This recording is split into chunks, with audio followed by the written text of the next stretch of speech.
Hello बच्चों, तो स्वागत है आप लोगों का आज के क्लास में। तो बच्चों, आज हम लोग लेके आए हैं न्यूटन्स लॉज ऑफ मोशन का पार्ट 2। तो पार्ट 1 में बच्चों हम लोगों ने न्यूटन्स के पहले नियम को समझा, इनर्शिया क्या होता है इनर्शिया को हमने समझा, इनर्शिया का जो टाइप्स होता है उसको हमने समझा, और मोमेंटम को देखा, इंपल्स को देखा। और आज इस लेक्चर में हम लोग कंटिन्यू करेंगे इंपल्स के साथ ही, क्योंकि हमारा जो लेक्चर पार्ट 1 कंप्लीट हुआ था इंपल्स पे, कुछ क्वेश्चंस हमने लगाया था। तो इंपल्स के टॉपिक को ही हम आज उठाएंगे और इंपल्स को खत्म करते ही न्यूटन सेकेंड लॉ खत्म करेंगे। उसके बाद जैसे रॉकेट का कुछ क्वेश्चंस आता है, न्यूटन सेकेंड लॉ के बेसिस पे पुल्ली ब्लॉक सिस्टम आता है। उसके बाद ऐसे नॉर्मल और टेंशन वाला क्वेश्चन मिलेंगे, तो वो सब हम आज देख लेंगे बहुत इजीली वे में। इक्विलिब्रियम के बारे में भी देखेंगे, इक्विलिब्रियम के कंसेप्ट को देखेंगे, क्योंकि बहुत सारा ऐसा सवाल आता है ना जो कि आपको हम दिखाएंगे, नीट या जेईई में प्रीवियस ईयर पूछा गया है। तो वो सब आप चुटकी में बना लीजिएगा, एकदम चुटकी में, बोल तो रहे चुटकी में बनाइएगा सवाल को, ठीक है ना। बस कंटिन्यू इस लेक्चर को बने रहेंगे, एकदम बोल तो रहे कि मतलब टाइम नहीं लगेगा आपको क्वेश्चन को सॉल्व करने में। देखते ही इधर ही आपको पता चल जाएगा कि रोहित सर ने ये कंसेप्ट बताया था। तो टाइम नहीं देना है मेरे को, क्योंकि नीट और जेईई के क्वेश्चन को सॉल्व करना है, मतलब मेरे को एक्यूरेसी चाहिए, मेरे को टाइम बहुत कम चाहिए। उसी टाइम में मेरे को 45 सवाल बना लेना है नीट के पेपर में। तो टाइम हर बच्चे के लिए सेम है, लेकिन कुछ बच्चा इतना ज्यादा प्रैक्टिस करता है, इतना ज्यादा तरीका, टिप्स और ट्रिक्स। तो ये मेरा जुगाड़ मेथड होता है। मेरा जुगाड़ मेथड अगर आपको पता चल गया, अगर आपको समझ आ गया, फिर क्वेश्चन आपको हलवा लगेगा। क्या लगेगा बउआ? हलवा लगेगा। चलिए देखिए, स्टार्ट करते हैं हम लोग आज का लेक्चर। आज के लेक्चर कंटिन्यू करेंगे इंपल्स के साथ। बताए हुए हैं कि आज का लेक्चर हम लोग कंटिन्यू करेंगे इंपल्स के साथ। हम कोशिश यही करते हैं कि हम तो मेहनत कर ही रहे हैं, हम बच्चे के लिए जितना हो दिन और रात मेहनत करते हैं, ताकि आपको एक एक दिन का वीडियो मिल सके। बायोलॉजी का भी मेहनत कर रहे हैं, बायोलॉजी का भी एक नंबर लेक्चर दे रहे हैं, A1 लेक्चर दे रहे हैं, ठीक है ना। आप एक बार कंटिन्यू करके देखिएगा लेक्चर में स्वाद क्या है, एकदम टेस्टी लेक्चर दे रहे हैं। तो उसी प्रकार से हम फिजिक्स के लेक्चर को बना रहे हैं। तो बस मेरा मकसद यही है कि हम जिस बच्चे तक भी मेरा ये वीडियो पहुंचे, जो बच्चा भी मेरा ये लेक्चर देखे, कम से कम वो संतुष्ट हो जाए कि यार सर ने कुछ बताया, कुछ नया चीज मिला सीखने को। बस हम यही चाहते हैं, इसी उम्मीद के साथ हम रोज लेक्चर को बनाते हैं कि पता चलेगा ना कि बच्चा बोलेगा कि जी सर आपसे कुछ नया सीखने को मिला। जी सर, कमेंट जो मिलता है बच्चे लोगों का, जो फीडबैक मिलता है कि सर ये चैप्टर पढ़ाइए, ये मेरे को कठिन लगता है। तो कठिन तो कुछ भी नहीं है दुनिया में, बस डिपेंड करता है कि उस चीज को आप कैसे ले रहे हो, उस चीज को कैसे आप ग्रहण कर रहे हो। जब आप क्लास 10th से पहले हो गए, जब आप मान लो अभी तो आप 12th का पास आउट हो गए, मान लेते हैं, उम्मीद करते हैं ड्रॉपर होंगे। जब आप 10th क्लास में थे, आपको 10th का सिलेबस बहुत भारी लगता था, यार 10th का एग्जाम पास कैसे करेंगे। अब आपको 10th क्लास को पढ़ाने मिल जाता, आप आराम से पढ़ा दीजिएगा। एक एवरेज स्टूडेंट बात कर रहे हैं, एक एवरेज स्टूडेंट का बात कर रहे हैं, क्योंकि एवरेज स्टूडेंट और टॉपर में क्या फर्क है? बस इतना का फर्क है कि मेहनती ज्यादा है। जितना ज्यादा आप कंसिस्टेंट रहिएगा, जितना ज्यादा आप मेहनत कीजिएगा, आप उतना आगे बढ़िएगा। क्योंकि देखो, हर एक स्टूडेंट मेरे लिए सब इक्वल है, लेकिन सबको हमने पढ़ाया है, सब स्टूडेंट को हमने पढ़ाया, कोई रिजल्ट दे देगा, मतलब वो बच्चा कुछ एफर्ट लगाया होगा, वो बच्चा अपने तरफ से एफर्ट लगा करके रिजल्ट देता, मेरे भरोसे नहीं। हम तो हर बच्चे के लिए इक्वल है, हम तो एक ही कंसेप्ट बताते हैं, लेकिन जो बच्चा अपने तरफ से एफर्ट लगाएगा, जान लगा देगा उस कंसेप्ट के पीछे, उस बच्चे का रिजल्ट हो जाएगा, सिलेक्ट हो जाएगा वो बच्चा। ठीक है बच्चों, चलिए हम लोग इंपल्स के बारे में देखेंगे। इस इंपल्स क्या होता है, इंपल्स जैसे टॉपिक को हम लोग समझते हैं। आइए नोटबुक पे देखिए, हमारा टॉपिक क्या होगा? हमारा टॉपिक है इंपल्स। देखो इंपल्स क्या होता है, हम क्या बोले थे? Large force. क्या बोले थे? इंपल्स का मतलब होता है large force acting on a body, large force acting on a body for short time interval, for short time interval, बहुत कम समय के लिए अगर बहुत ज्यादा फोर्स लग रहा हो तो उसको हम लोग बोलते हैं इंपल्स। क्या बोलते हैं बउआ? इंपल्स बोलते हैं। क्लियर है ना? तो याद रखना, आप देखो इंपल्स आई बराबर हम लोग क्या बोले थे? फोर्स गुने टाइम, फोर्स गुने टाइम। और इंपल्स किसके बराबर होता है? इंपल्स बराबर होता है चेंज इन मोमेंटम के। इंपल्स बराबर हम लोग लिख सकते हैं चेंज इन मोमेंटम भी लिख सकते हैं। क्लियर है ना बउआ? Delta P vector. अब देखो ये तो मिल गया। अब बहुत सारा क्वेश्चन इस तरह से भी बनेगा। ये कब यूज करेंगे? ये तब यूज करेंगे फोर्स गुने टाइम, जब हमारा फोर्स क्या होगा? Constant force. अगर मान लो एफ हमारा कांस्टेंट हुआ तो लग जाएगा, एफ हमारा कांस्टेंट हुआ तो लग जाएगा, फोर्स हमारा कांस्टेंट हुआ तो लग जाएगा। लेकिन अगर मान लो फोर्स है वेरिएबल, क्या है? मान लो फोर्स हमारा है वेरिएबल फोर्स है, तो वेरिएबल फोर्स के लिए क्या करेंगे? तो वेरिएबल फोर्स के लिए इंपल्स बराबर हो जाएगा एफ डॉट डी टी का integration, F dot D T का इंटीग्रेशन। क्लियर है ना? मतलब यहां पे लिमिट रख दो, कहां से कहां तक, T1 से T2 तक। तो एफ डॉट डी टी का इंटीग्रेशन, इसी चीज को हम लोग बोलते हैं एरिया निकालना। इसी को फिगर के फॉर्म में देगा तो आप उसका एरिया निकाल लोगे, इसी को फिगर के फॉर्म में देगा, इसी का मतलब होता है एरिया। एरिया मतलब ये टाइम है और ये फोर्स है, तो फोर्स और टाइम का एरिया, फोर्स और टाइम का, फोर्स और टाइम का एरिया, फोर्स और टाइम का एरिया। तो एरिया निकालोगे, ये हमारा एरिया A1 है, ये हमारा एरिया A2 है। तो A1 हमारा है पॉजिटिव है प्लस A2 हमारा है निगेटिव। तो एरिया निकाल लोगे तो आपको इंपल्स निकल जाएगा। इसका एरिया निकाल लोगे, दोनों फिगर का एरिया निकाल लोगे, एरिया निकाल लोगे तो क्या निकल जाएगा? इंपल्स। क्या निकल जाएगा? इंपल्स निकल जाएगा। अगर मान लो फोर्स वेरिएबल है तो तुम इंटीग्रेट कर दोगे, क्या कर दोगे? इंटीग्रेशन। तुमको बताए हुए थे इंटीग्रेशन का मतलब क्या होता है। इंटीग्रेशन, इंटीग्रेशन का आसान भाषा में समझो, जोड़ना। इंटीग्रेशन हम बताए थे कि नहीं बताए थे, बताओ तो। बहुत सिंपल इंटीग्रेशन आपको याद रखना है। मान लो कि y बराबर अगर x का पावर n हो तो इसका इंटीग्रेशन क्या होगा? इसका इंटीग्रेशन क्या होगा? y बराबर अगर x का पावर n हो तो इंटीग्रेशन में करना कुछ नहीं था, करना कुछ भी नहीं था। क्या करना है? x का पावर n है तो एक जोड़ दो, डिवाइड में जो पावर में वही लिख दो। सिंपल इंटीग्रेशन याद रखना, सिंपल इंटीग्रेशन याद रखना। याद रख लोगे ना बउआ? तो याद रख लोगे कि इंपल्स निकालना है वेरिएबल फोर्स का तो इंटीग्रेट करना होगा। क्या करना होगा? वेरिएबल फोर्स अगर है, इसका इंटीग्रेशन कर लोगे तो क्या निकल जाएगा? इंपल्स। क्या निकल जाएगा? इंपल्स। या तुम इसका एरिया, इसी को बोलते एरिया निकालना, इसी को बोलते हम लोग एरिया निकालना। या तो तुम इस फिगर का फोर्स और टाइम का ग्राफ दिया रहेगा, इस ग्राफ का तुम एरिया ले लोगे तो तुम्हारा निकल जाएगा इंपल्स। पॉजिटिव एरिया, ऊपर वाला है पॉजिटिव, नीचे वाला है निगेटिव एरिया। अगर और भी ऊपर रहेगा तो और भी तुम लिख सकते हो, और भी अगर मान लो और भी ग्राफ है, मान लो ये ग्राफ और आगे तक है टाइम का, फिर ऊपर पॉजिटिव, फिर नीचे निगेटिव, ये पॉजिटिव ये निगेटिव। तो ऊपर पॉजिटिव एरिया जोड़ते जाओगे और नीचे को माइनस करते जाओगे, निगेटिव एरिया होगा। क्लियर है ना? तो याद रखना है कि इंपल्स होता है सडन फोर्स, मतलब एक large force acting on a body for short time interval, बहुत कम समय के लिए। अगर बहुत ज्यादा फोर्स लग रहा हो, एक चमाटा खींच के लगा देंगे, तो ये मारे हैं तो चोट बहुत ज्यादा हुआ, मोमेंटम बहुत ज्यादा क्रिएट हुआ, तो इसी चीज को हम लोग बोला जाता है इंपल्स।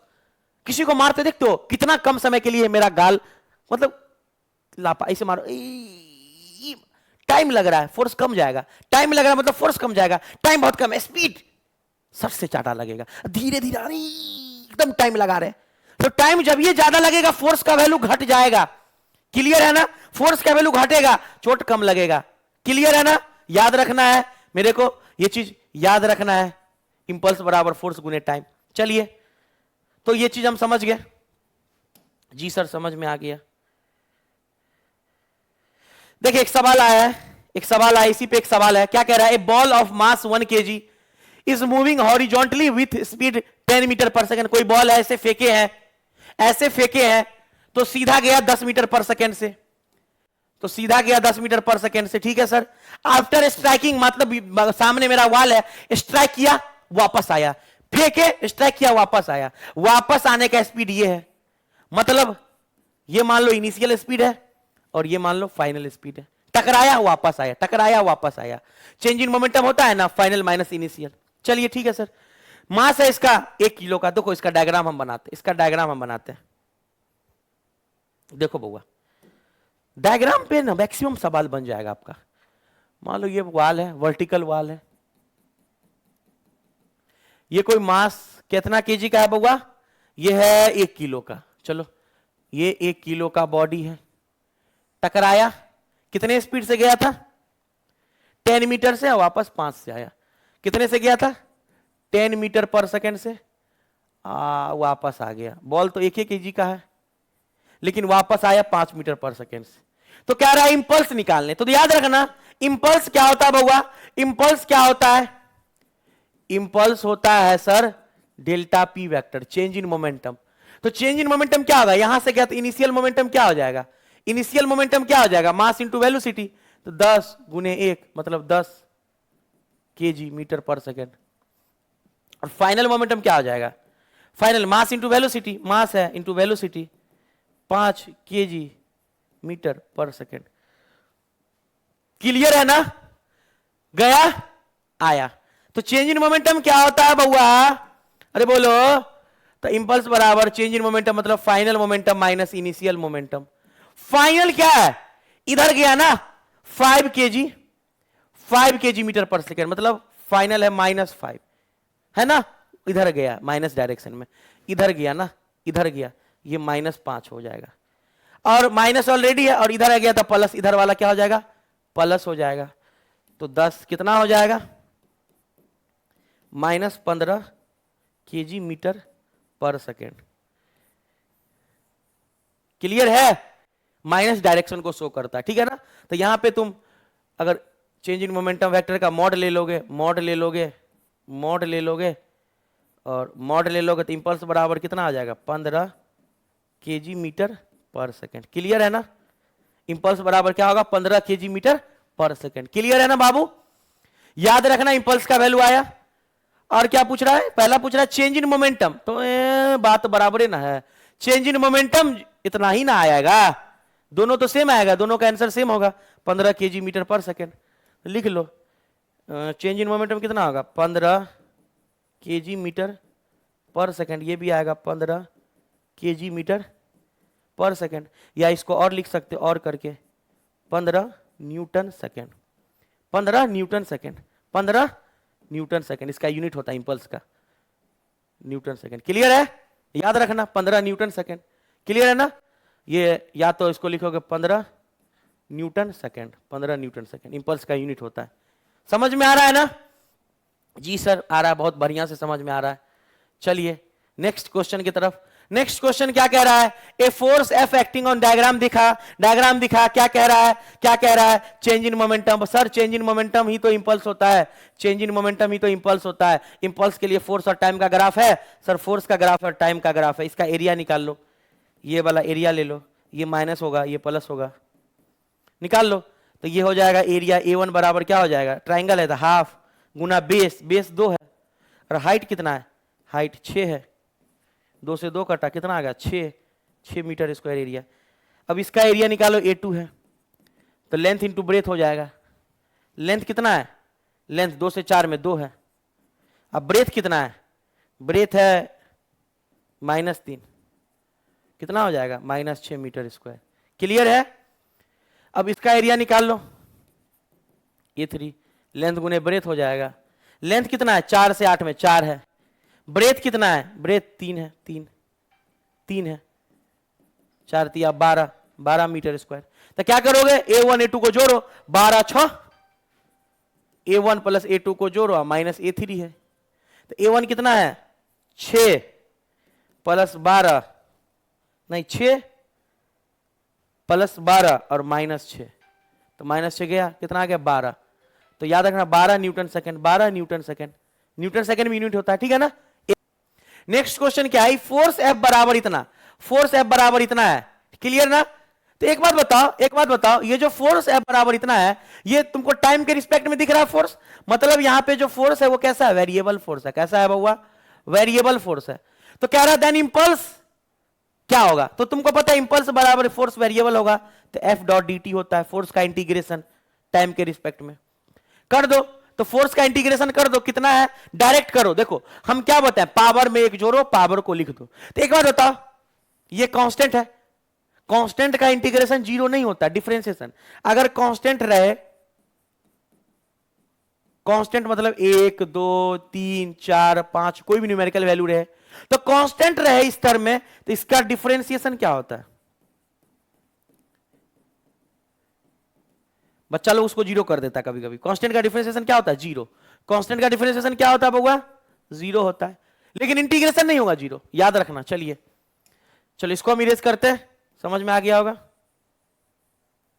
चलिए अब देखो, गौर से देखो, तो अब इसका इंटीग्रेशन करो तो क्या होगा? तो क्या होगा सर? तो फोर्स कितना दिया हुआ, गौर से निकालो, कितना दिया हुआ? इंपल्स निकालने के लिए फोर्स कितना दिया हुआ? 500, 500 माइनस 100 t, किसके रिस्पेक्ट? dt के रिस्पेक्ट में, इंटीग्रेट कर दो। तो 500 का इंटीग्रेशन क्या होगा? 500 t माइनस 100 t, कुछ नहीं है पावर में तो 1 होगा, तो हो जाएगा 100 t का पावर 2 बट्टा 2। क्लियर है ना? पावर नीचे पावर, ये 2 से 2 कट गया, कितना आएगा? 50। तो यहां से इंपल्स कितना आएगा बउआ, यह आएगा 500t माइनस 50t²। देखो है क्या, 500t माइनस 50t²। बहुत आसान सवाल है, बहुत आसान सवाल है। क्लियर है ना, समझ में आया ना? जी सर समझ में आ गया। चलिए अब आते हैं इक्विलिब्रियम कंसेप्ट। आज हम लोग देखेंगे इक्विलिब्रियम का कंसेप्ट। देखो इक्विलिब्रियम कंसेप्ट में तुमको याद क्या रखना है, इक्विलिब्रियम कंसेप्ट में तुमको याद क्या रखना है।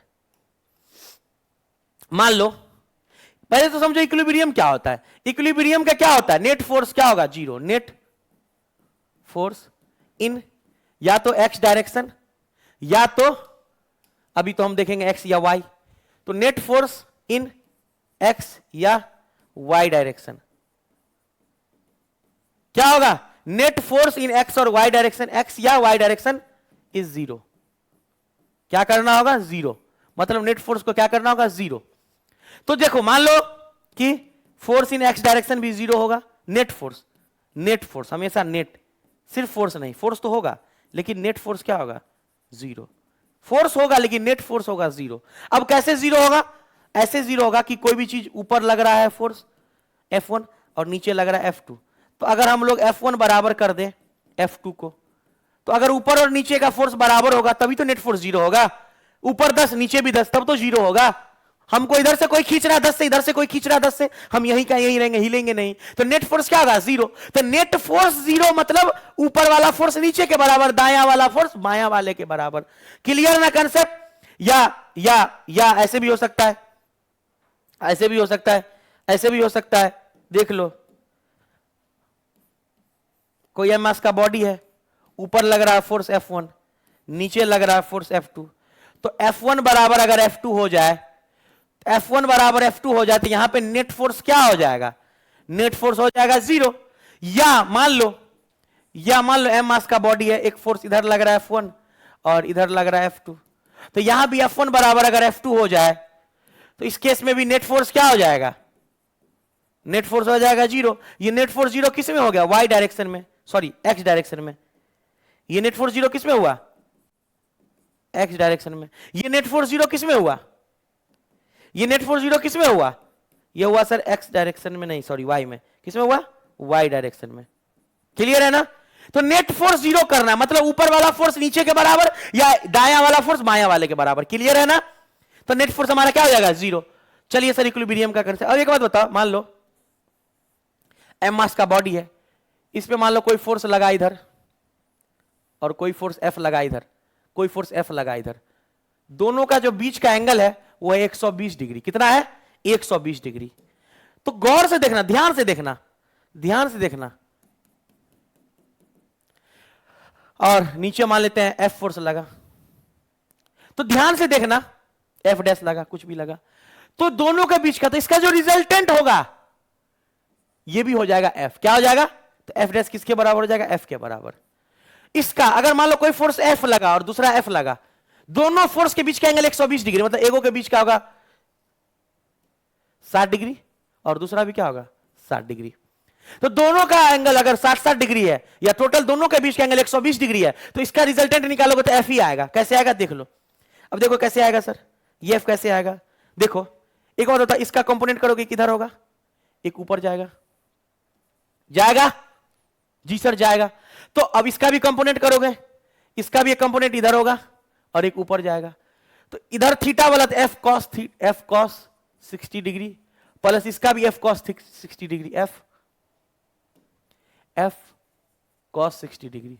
अब बताओ F cos 60 degree 1/2 plus F cos 60 degree 1/2, तो कितना हो जाएगा, F/2 प्लस F/2 कितना हो जाएगा, F हो जाएगा ना।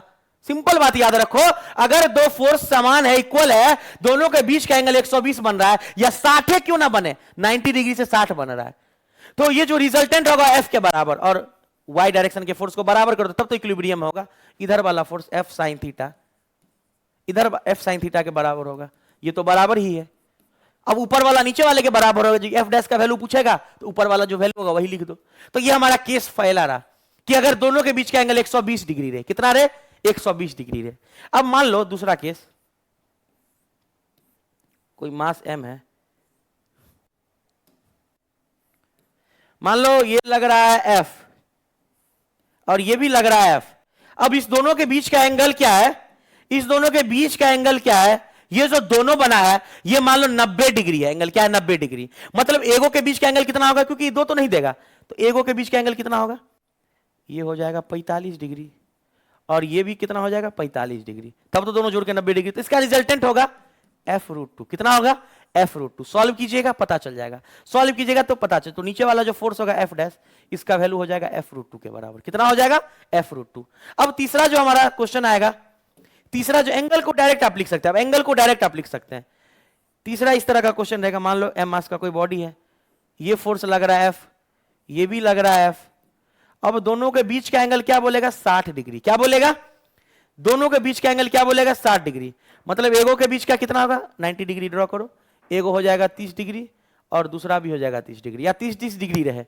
तो रिजल्टेंट जो होगा ये हो जाएगा f√3। कितना हो जाएगा, मतलब जो नीचे फोर्स लगेगा f डैश, इसका मान हो जाएगा f डैश का मान हो जाएगा f√3। क्लियर है। अब देखो सर सवाल किस तरह से पूछेगा, क्वेश्चन ऐसे आएगा, क्वेश्चन ऐसे राइज होगा कि मान लो कोई बॉडी है, कोई 50 किलो का बॉडी है, नीचे तुमको f डैश लगाना कितना लग रहा है ताकि इक्विलिब्रियम में होगा, और एक फोर्स दे देगा यहां पे 10 न्यूटन और दूसरा फोर्स भी दे देगा 10 न्यूटन, और इस दोनों के बीच का एंगल है 120 डिग्री। तो तुमको बोलेगा f का वैल्यू कितना होगा। तो सिंपल बात याद रखना, अगर 120 डिग्री रहे तो एगो के बीच का एंगल कितना हो गया 60 डिग्री। तो ऐसे केस में सेम हो जाता है, ऐसे केस में जो वैल्यू होता है उसी का रिजल्टेंट आ जाता है, सेम ऊपर भी 10 हो जाएगा। तो f का मान, f डैश का मान हो जाएगा 10 न्यूटन। क्लियर है, क्लियर है ना बउआ। तो ये इक्विलिब्रियम का कंसेप्ट याद रख लेना। या दूसरा सवाल अगर इस तरह से अगर आया, क्योंकि उतना कंपोनेंट मेरे को निकालने का टाइम नहीं, क्योंकि यार देखो इतना सारा सवाल करने को मेरे को टाइम है, ये छोटा मोटा को तो हम कंपोनेंट को आराम से, क्योंकि क्वेश्चन सॉल्व करना नीट के पेपर में दिमाग नहीं चलता है उस वक्त। बड़ा बड़ा चीज तुमको सीख, देखो छोटा छोटा चीज तुमको सीखने में कठिन लगेगा, लेकिन बड़ा बड़ा आसानी से तुम सीख लोगे। ये मान लो ये भी 10 न्यूटन है, ये भी 10 न्यूटन है, नीचे तुमको बोलेगा फोर्स का वैल्यू क्या होगा f डैश का वैल्यू, और दोनों के बीच का एंगल दे देगा 90 डिग्री। तो दोनों के बीच का एंगल 90 डिग्री दे दिया है, तो एगो का बीच का एंगल 90, ये कितना होगा 45 डिग्री, तो ये हो जाएगा 10√2। मतलब f डैश का मान कितना हो जाएगा 10√2। सवाल सॉल्व, झिंगा लाला, सॉल्व करोगे पता चल जाएगा। कंपोनेंट निकाल के देख लेना, कंपोनेंट निकाल के देख लेना, सेम आएगा। क्लियर है ना जी सर, क्लियर है। यहां भी कंपोनेंट निकाल के देखोगे तो देख लो, देखोगे तो इसका ये 10 न्यूटन का कंपोनेंट इधर हो जाएगा 10 साइन 60 डिग्री, और ऊपर जाएगा 10 कॉस 60 डिग्री। और इधर वाले का कंपोनेंट निकालोगे, इधर वाले फोर्स का, तो एक इधर जाएगा तो एक इधर जाएगा, ये होगा 10 साइन 60 डिग्री, और ऊपर ही जाएगा 10 कॉस 60 डिग्री। तो ये दोनों जैसे भी कट गया, बराबर होगा इक्विलिब्रियम में रहने के लिए। अब नीचे मान लो फोर्स f डैश का जो वैल्यू होगा, इसी दोनों को जोड़ो, तो 10 cos 60 degree 1/2, 10 cos 60 degree 1/2 cut गया, ये आएगा 5, कट गया, ये भी आएगा 5, 5 और 5 10, तो f डैश का वैल्यू 10। देखो हम गलत लिखे हैं क्या, हम गलत लिखे हैं क्या। तो इतना करने के बचना है तो ये याद रखना, पट से याद रखना, ठीक है ना बउआ जी सर, याद रखेंगे। चलिए आगे चलिए। तो इक्विलिब्रियम का कंसेप्ट समझ गए, इक्विलिब्रियम का कंसेप्ट समझ गए, नेट फोर्स 0 करना है।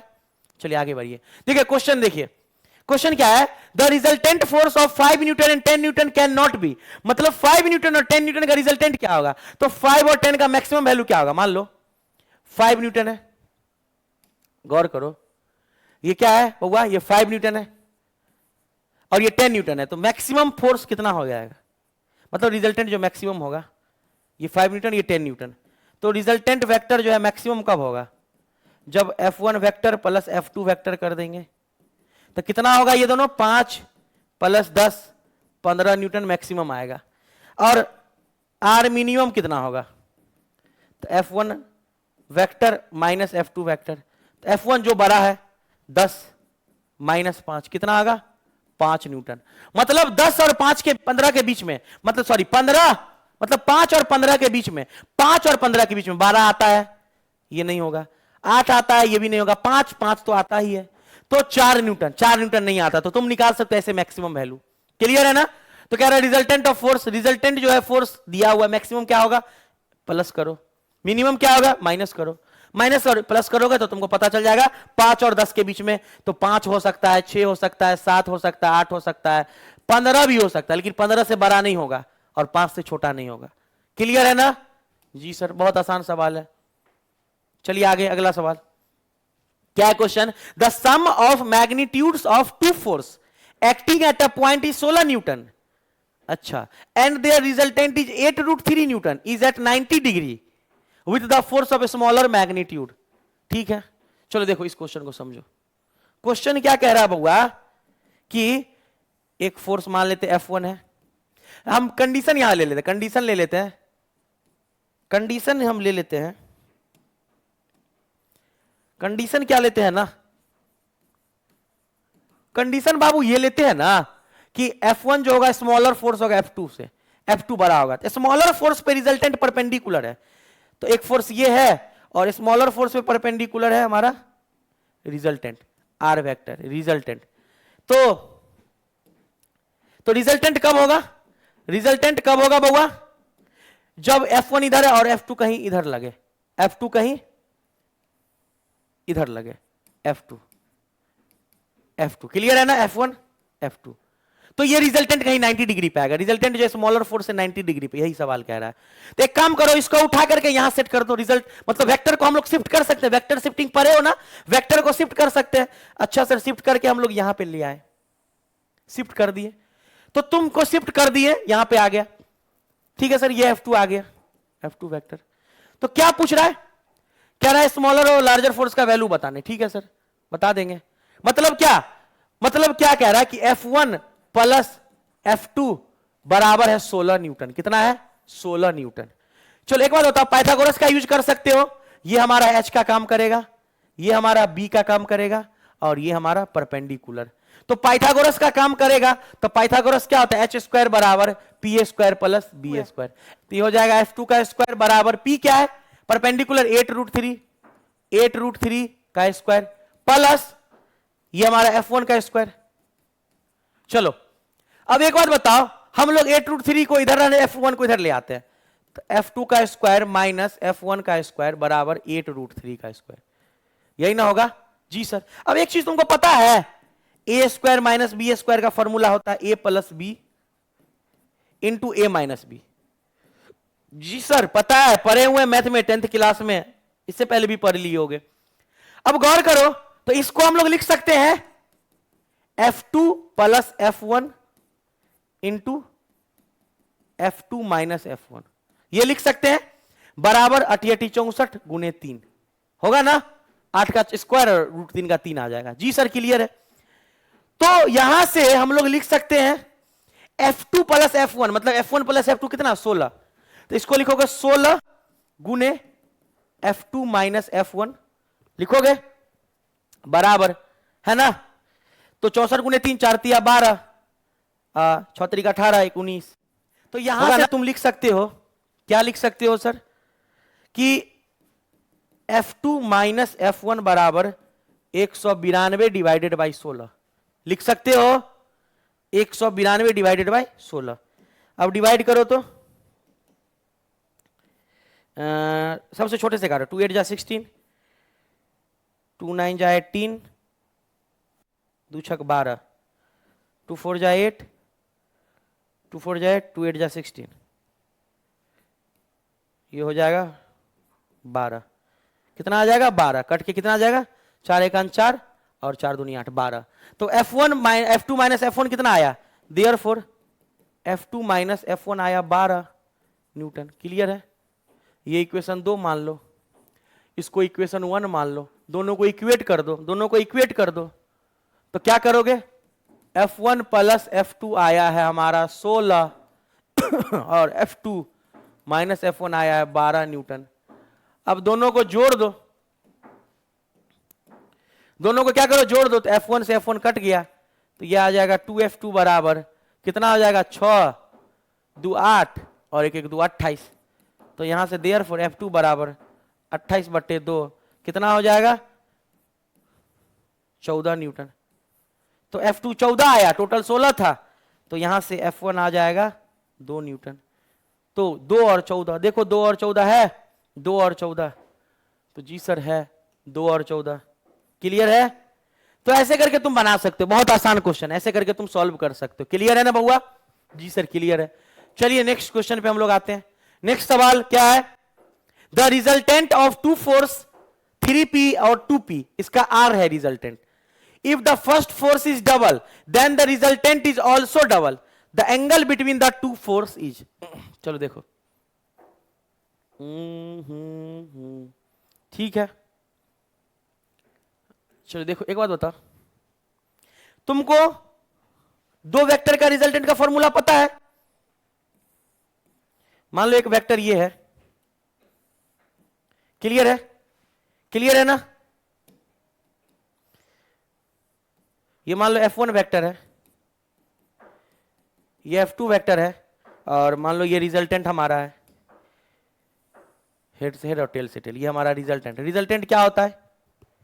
Root under a square plus b square plus 2ab cos theta होता है ना।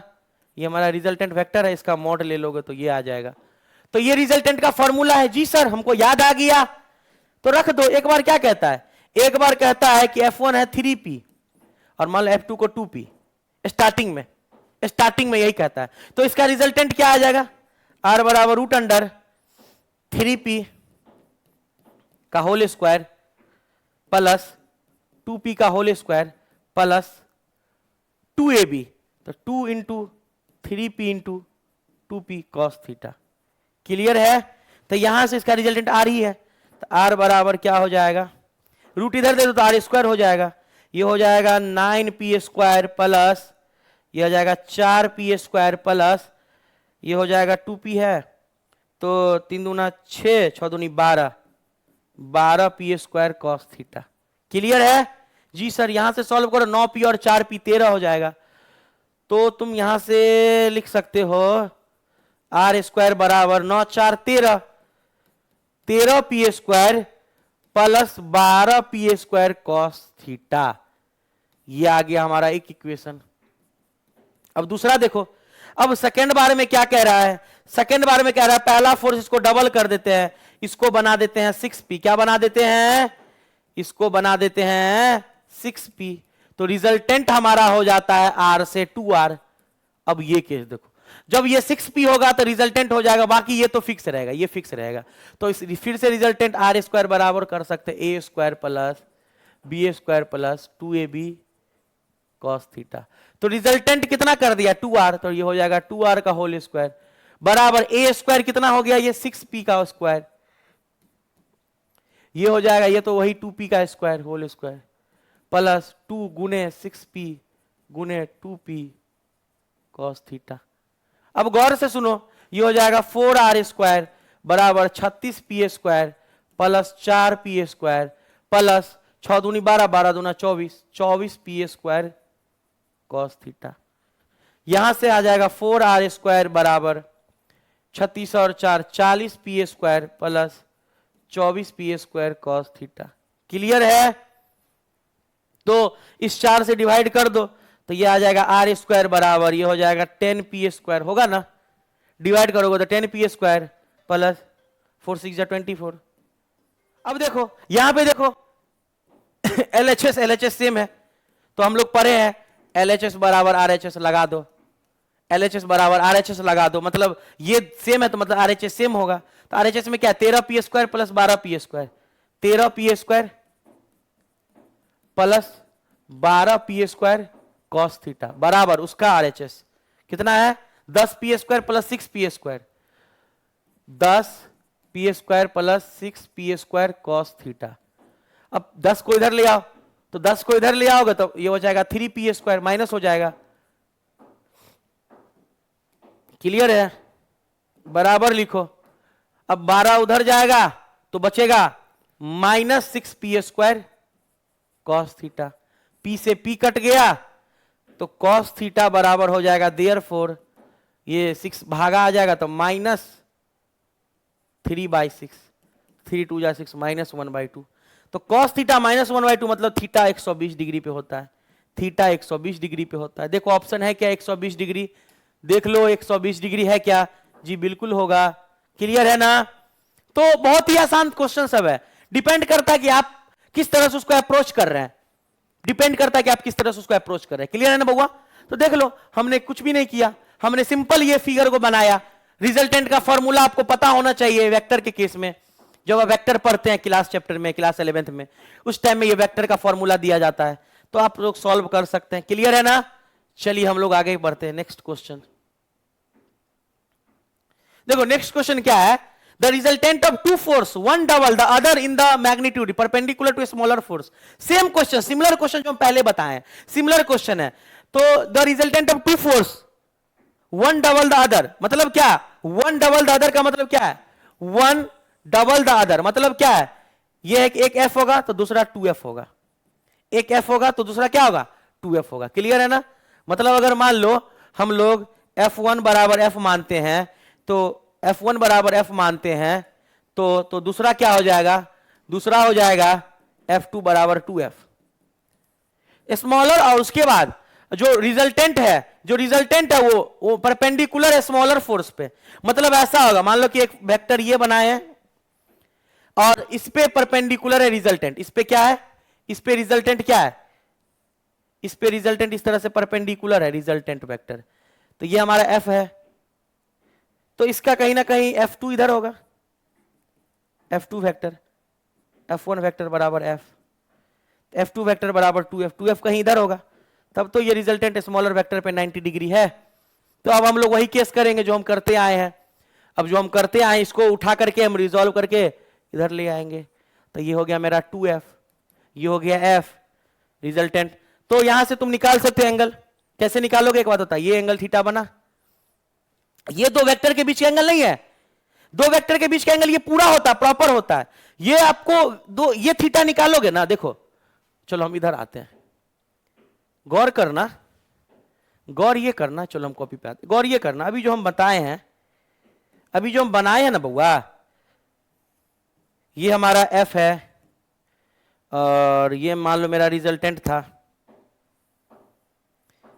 ये रिजल्टेंट था और ये हमारा, इसको हम रिजॉल्व करके 2f यहां ला लिए, उठा करके लाए, तो ये थीटा नहीं है एंगल, तुमको एंगल यहां ये निकाल लोगे, लेकिन इसको आगे बढ़ाओगे, इसको आगे बढ़ाओगे इस फोर्स को, और ये तुमको जो निकलेगा ये दो वेक्टर का एंगल होता है, इसको फाई लिखते हैं। तो फाई बराबर क्या होता है? 180 में से थीटा माइनस करोगे, जो भी वैल्यू आएगा, जो भी थीटा का मान आएगा वो 180 में से माइनस करोगे तो फाई निकलेगा। ये दो वेक्टर के बीच का एंगल है। ये फाई क्या है? Angle between two vector, angle between two vector, दो वेक्टर के बीच का एंगल ऐसे लेते हैं, ऐसे नहीं कि टेल से हेड और टेल से टेल, ये नहीं लेते हैं, टू वेक्टर ऐसे नहीं, इसका टेल है, उसका इसका टेल है, इसका हेड है, ये एंगल नहीं होता है। हमेशा एंगल होगा टेल से टेल, टेल से टेल, टेल से टेल, टेल से टेल। तो चलो ये निकालो, तो तुम थीटा निकाल सकते हो, तो निकालो, थीटा निकालो। थीटा के सामने ये रिजल्टेंट है, थीटा के सामने की है बउआ, बोलो ना। अरे यार कौन सवाल है?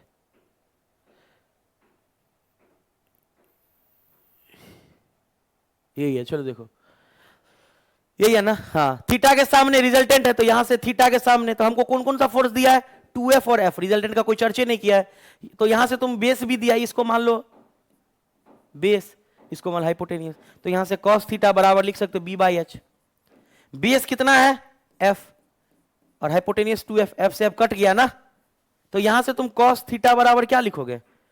cos थीटा बराबर लिखोगे 1/2, और 1/2 कब होता है? थीटा 1/2 कब होता है? 60 डिग्री पे। कब होता है? तो थीटा बराबर आ गया 60 डिग्री। अब 60 डिग्री आया थीटा बराबर, अब क्या करेंगे सर? सर क्या करेंगे?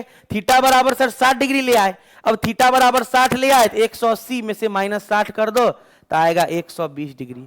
तो ऐसे निकलता है ये एंगल। बहुत बच्चा 60 निकाल के खुश हो जाएगा, टिक लगा के बढ़ जाएगा। देखो 60 भी होगा आंसर, आंसर 60 भी होगा, 60 भी 120 भी, तो 120 होगा एंगल। क्लियर है ना? तो ऐसे सवाल फंसा सकता है वेक्टर का, ऐसा सवाल आपको फंसा सकता है। क्लियर है ना बउआ? तो याद रखोगे, ठीक है ना? चलिए आगे। सबसे पहले इस क्वेश्चन को समझ रहे हैं, हम लोग देख रहे हैं कि फिगर से एक बात बताते हैं तुमको, एक बात बताते हैं। देखो बाबू, ये जो क्वेश्चन है हमारा, which of the following arrangement in the figure correctly shown? Vector addition. Vector addition क्या होता है? मान लो कोई हमारा ए वेक्टर है और कोई हमारा ये बी वेक्टर है, तो जब इसका रिजल्टेंट लोगे तो टेल से टेल और हेड से हेड मिलता है। ये हेड से हेड मिलेगा और टेल से टेल मिलेगा, तो ये रिजल्टेंट कहलाता है। क्लियर है? ऐसा है या अगर एक वेक्टर मान लो ए वेक्टर ये है, बी वेक्टर कहीं ये है, ऐसे करके है, मान लो बी वेक्टर कहीं ये है, ये बी वेक्टर है, तो रिजल्टेंट यहां से जाएगा बीच से, ये रिजल्टेंट। तो ऐसा कहीं है क्या? सर ये तो उल्टा तीर मार दिया, आहा नहीं होगा। ये है क्या? बीच से एकदम सी दिख रहा है, बाकी का तो छोड़ दो, बाकी का छोड़ दो। क्लियर है? ओडिशा जेई 2003 का सवाल है। हम बार बार बोले हैं रिजल्टेंट हमेशा दो वेक्टर के टेल को टेल जोड़ता है और हेड से हेड जोड़ता है, या इस दो वेक्टर का टेल जुड़ा हुआ तो इससे निकल जाएगा तो ये रिजल्टेंट कहलाएगा। क्लियर है? वेक्टर में आपको बढ़िया से बताया गया, वेक्टर में आपको बढ़िया से, क्योंकि वेक्टर शिफ्टिंग है ये, वेक्टर शिफ्टिंग। अगर मान लो इसी को हम लोग अगर आगे शिफ्ट कर दे तो क्या होगा? ये तो ऐसे रहेगा, इसको आगे शिफ्ट कर दे तो ये हो जाएगा, होगा ना बउआ? तो इसका रिजल्टेंट क्या होगा? बीच से निकलेगा। तो वही चीज तो है, बीच से निकाले हैं तो वही चीज तो बोले हैं, टेल से ही निकलेगा, क्योंकि शिफ्टिंग कर दिया गया, इसी में शिफ्टिंग कर दिया गया। अब यही चीज, इसी का फिगर हम लोग ड्रॉ करते हैं, ऐसे है, ये बी वेक्टर है, ए वेक्टर को शिफ्ट करा देते ये, तो रिजल्टेंट क्या होगा? टेल है ना, टेल और हेड से हेड। तो यहां पे रिजल्टेंट क्या होगा? हम लोग क्या निकाले? बीच से निकाले, ऐसे निकाले, यही नहीं निकाले हैं। ए वेक्टर देखो, टेल से टेल को जोड़ा, हेड से हेड को जोड़ा, तो हेड से हेड को जोड़ेगा, टेल से टेल को जोड़ेगा, यही हमारा है वेक्टर एडिशन। रिजल्टेंट ऐसे ही निकलता है। क्लियर है ना? समझ गए ना? चलिए सर समझ गए, आगे बढ़ते हैं। बहुत आसान सवाल है यार, क्या इस सब से आप लोग ये सब सवाल बनाइएगा। सम ऑफ देयर मैग्नीट्यूड सवाल HW है ये। क्या येलो मार्कर आ जाता है, ये भी बहुत डिस्टर्ब करता है बे। HW सॉल्व कीजिएगा, बहुत सारा ये सब अलग। ये IEEE 2002 का क्वेश्चन है, वही निकालना, हम बता चुके हैं इसी तरह का सवाल हम बता चुके हैं। आप लोग बनाइए, कमेंट कीजिएगा, लेकिन बहुत मेहनत से सवाल लाते हैं। चलो इस सवाल को देखो। The three forces start acting simultaneously, एक साथ लगना शुरू होता है particle moving with velocity v। These forces are represented in magnitude and direction by three sided of triangle. The particle will move now. देखो पार्टिकल साइमल्टेनियसली चलना शुरू कर रहा है, गया गया गया, तो एक तरह का ये साइक्लिक प्रोसेस दिख रहा है। क्या दिख रहा है? साइक्लिक दिख रहा है, साइक्लिक दिख रहा है। इस केस में वर्क हमारा जो फोर्स होता है वो जीरो। क्या होता है? फोर्स। और अगर फोर्स जीरो होगा तो एक्सेलरेशन भी जीरो, और एक्सेलरेशन जीरो मतलब वेलोसिटी होगा कांस्टेंट। वेलोसिटी क्या होगा? कांस्टेंट होगा। बहुत आसान चीज। तो velocity remain unchanged, velocity constant है, वेलोसिटी कांस्टेंट है। बार बार देखना, साइक्लिक प्रोसेस है क्या? साइकिल के टर्म में घूम रहा है क्या? बार बार, तो यहां से फोर्स होगा जीरो। समझ में आ गया ना? चलिए सर समझ गए सर, आगे बढ़िए। हाँ बढ़ रहा है, बर्दाश्त करो।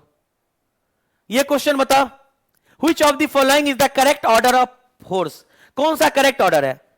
तो इलेक्ट्रोस्टैटिक फोर्स सबसे बड़ा, फिर न्यूक्लियर फोर्स नहीं कभी नहीं। सबसे ज्यादा न्यूक्लियर फोर्स होता है, सबसे स्ट्रॉन्गेस्ट फोर्स होता है, तो स्ट्रॉन्ग फोर्स सबसे पहले, फिर इलेक्ट्रोस्टैटिक्स को लिखा है स्ट्रॉन्ग फोर्स, फिर वीक फोर्स, फिर ग्रेविटेशनल। ठीक है, क्लियर है? यही ठीक है, यही हमारा आंसर सही होगा। क्योंकि याद रखना gravitational force long range order होता है, तो इस वजह से उसका वीकेस्ट हो जाता है, वीक हो जाता है। लेकिन न्यूक्लियर फोर्स न्यूक्लियस में लगता है, इलेक्ट्रॉन प्रोटॉन के बीच लगता है, तो बहुत ताकत से लगता है, एकदम स्ट्रॉन्गेस्ट फोर्स होता है, तुमसे कोई पूछा जाए।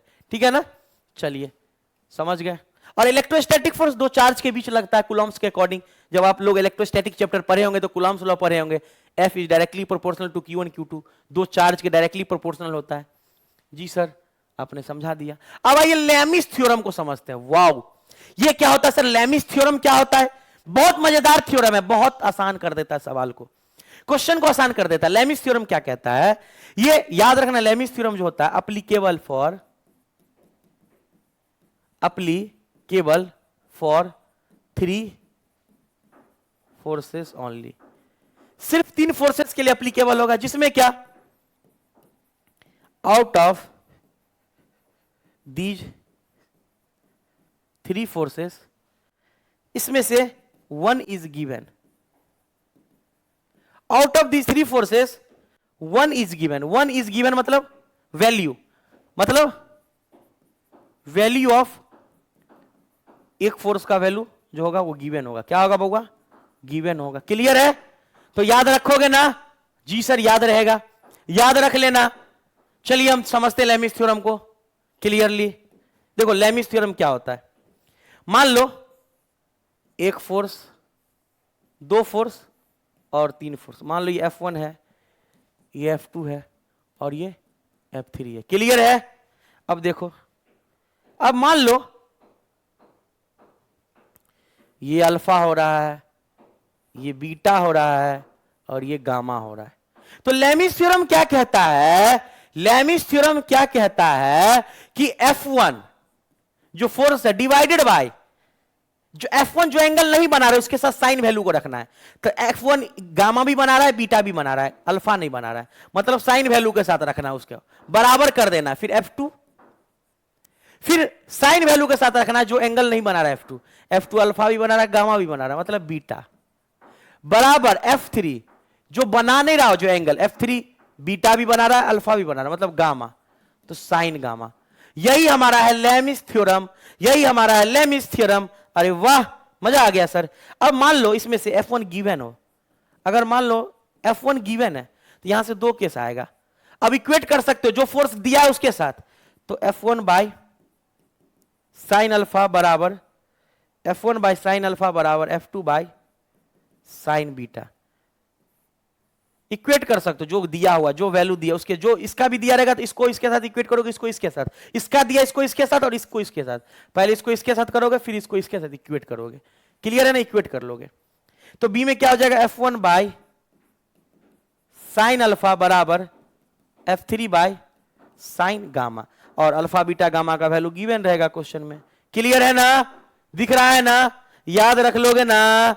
बस याद रखते रहो, जो भी चीज, जो भी दिमाग को बोला जाए, ब्रेन को बोला जाए, याद रखने, याद रख लोगे। क्लियर है ना बउआ? समझ गए ना क्लियरली? जी सर समझ गए। चलिए सर समझ गए तो अब आगे हम लोग आते हैं, लेमिस थ्योरम को समझ लिए हैं, क्लियर कंसेप्ट। चलिए अब हम लोग क्वेश्चन पे देखते हैं, अब हम लोग क्वेश्चन को देखते हैं।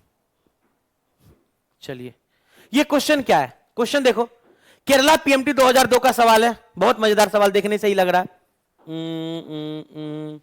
कह रहा है T1 in the horizontal string, मतलब T1 का वैल्यू पूछ रहा है। तो एक बार बताओ, नीचे जो फोर्स लग रहा है ये दिया हो, मान लो ये F1 है, इधर फोर्स लग रहा है ये T1 है, मान लो इधर लग रहा है, इसको F2 मान लो, और T1 को मान लो F3 है। तो T1 का वैल्यू निकालना है।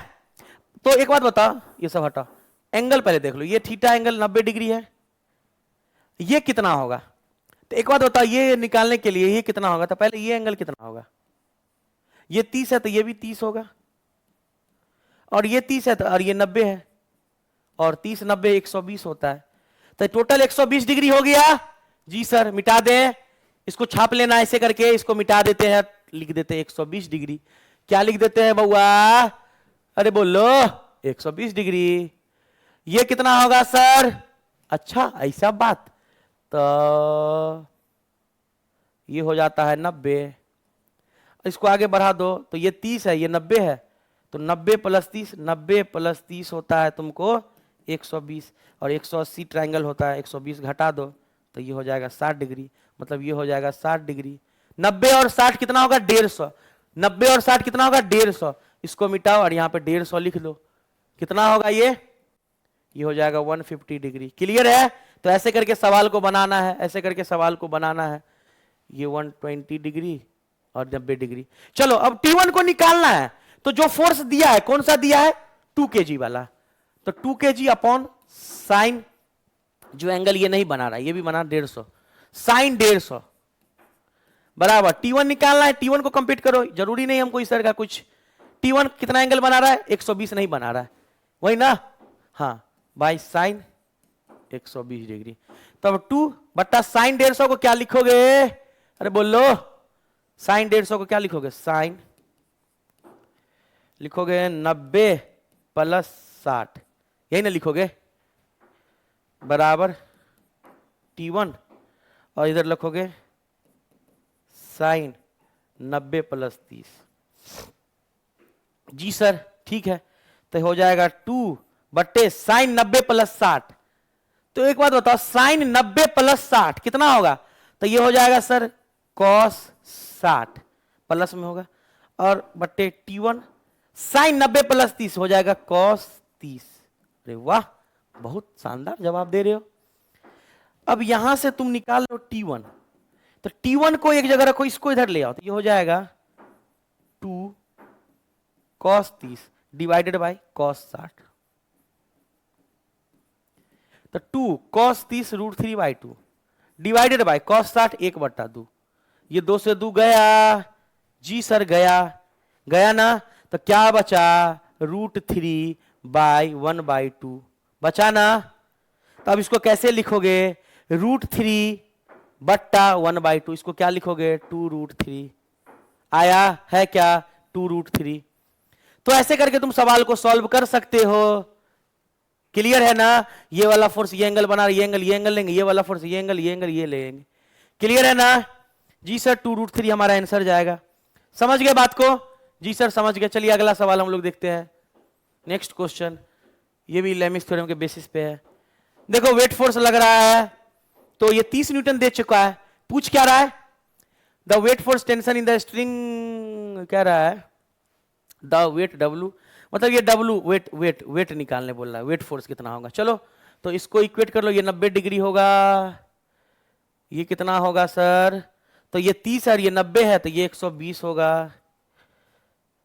क्लियर है, और ये कितना होगा, ये हाँ, इसको लिखो क्या है, 90 और 120 को जोड़ दो, तो क्या होगा, 210 घटा दो, कितना होगा, 0, 6 में से गया 5, 3 में से 150, ये कितना होगा, 150 होगा। चलो बहुत आसान हो गया। चलिए सर, जी सर समझ गए। अब इसको इरेज करो।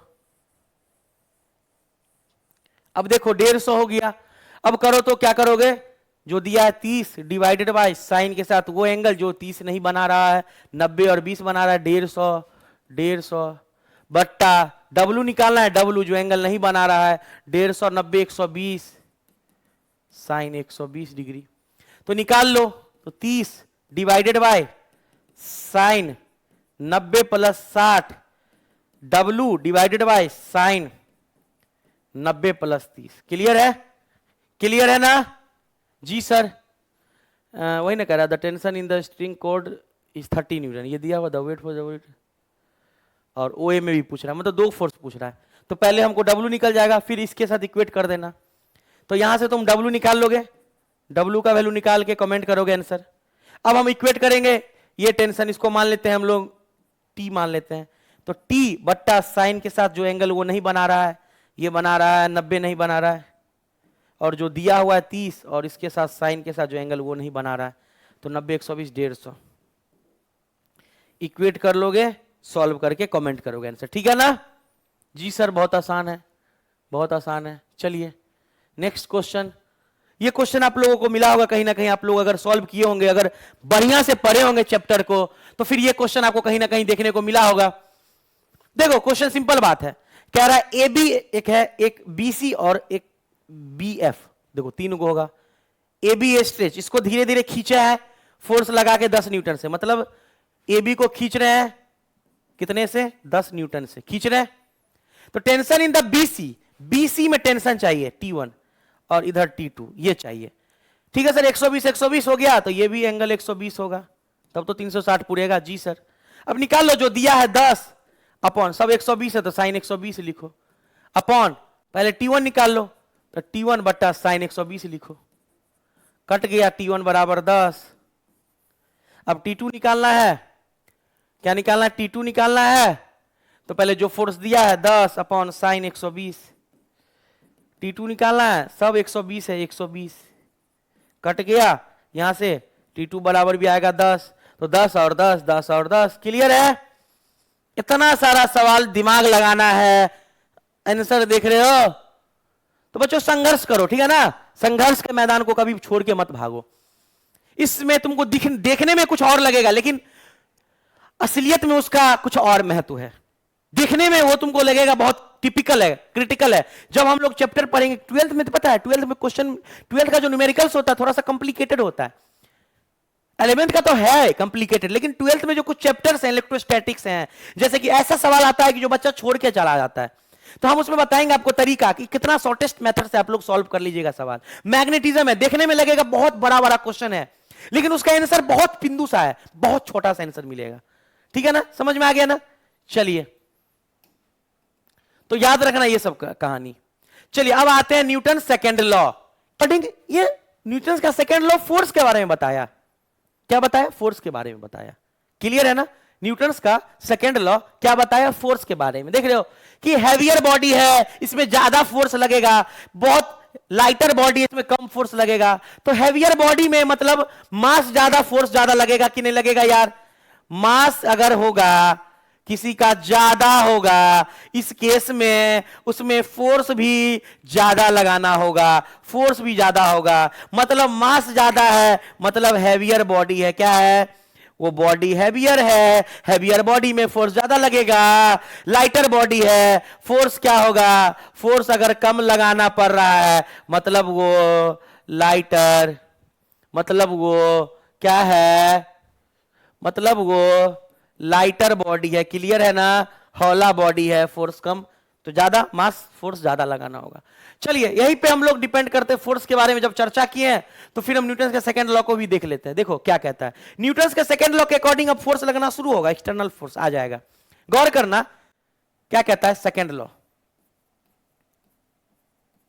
Second law of Baba Newton, second law of Baba Newton. Baba Newton ने सेकंड लॉ बताया। क्या बताया सर? बाबा न्यूटन का कथन यह था कि जो अप्लाइड फोर्स है, अप्लाइड फोर्स, बाबा न्यूटन के according applied force is directly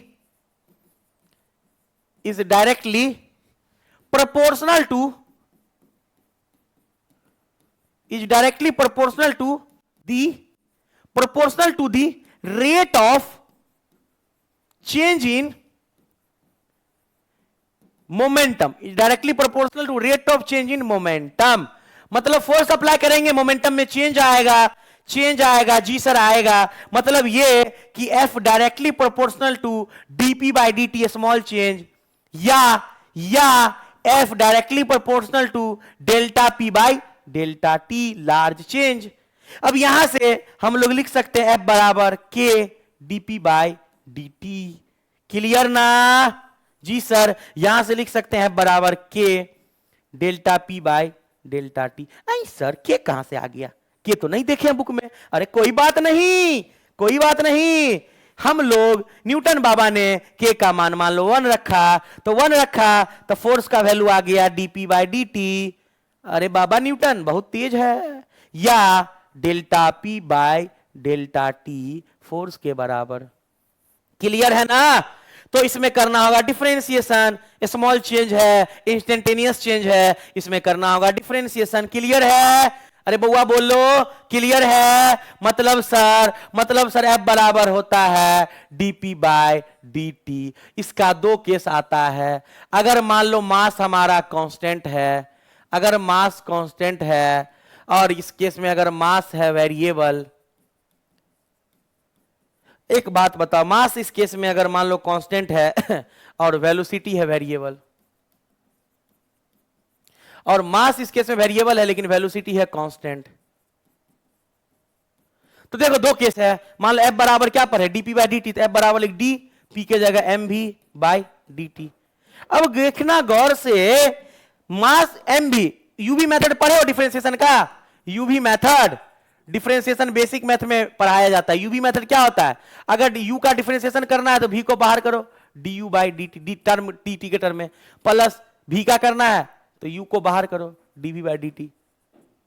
time के टर्म में होगा तो टाइम लगेगा। क्लियर है? तो इसी केस में टाइम के टर्म में m को, तो एक बार करो m को बाहर तो हो जाएगा dv बाई dt, एक बार करो v को बाहर dm by dt।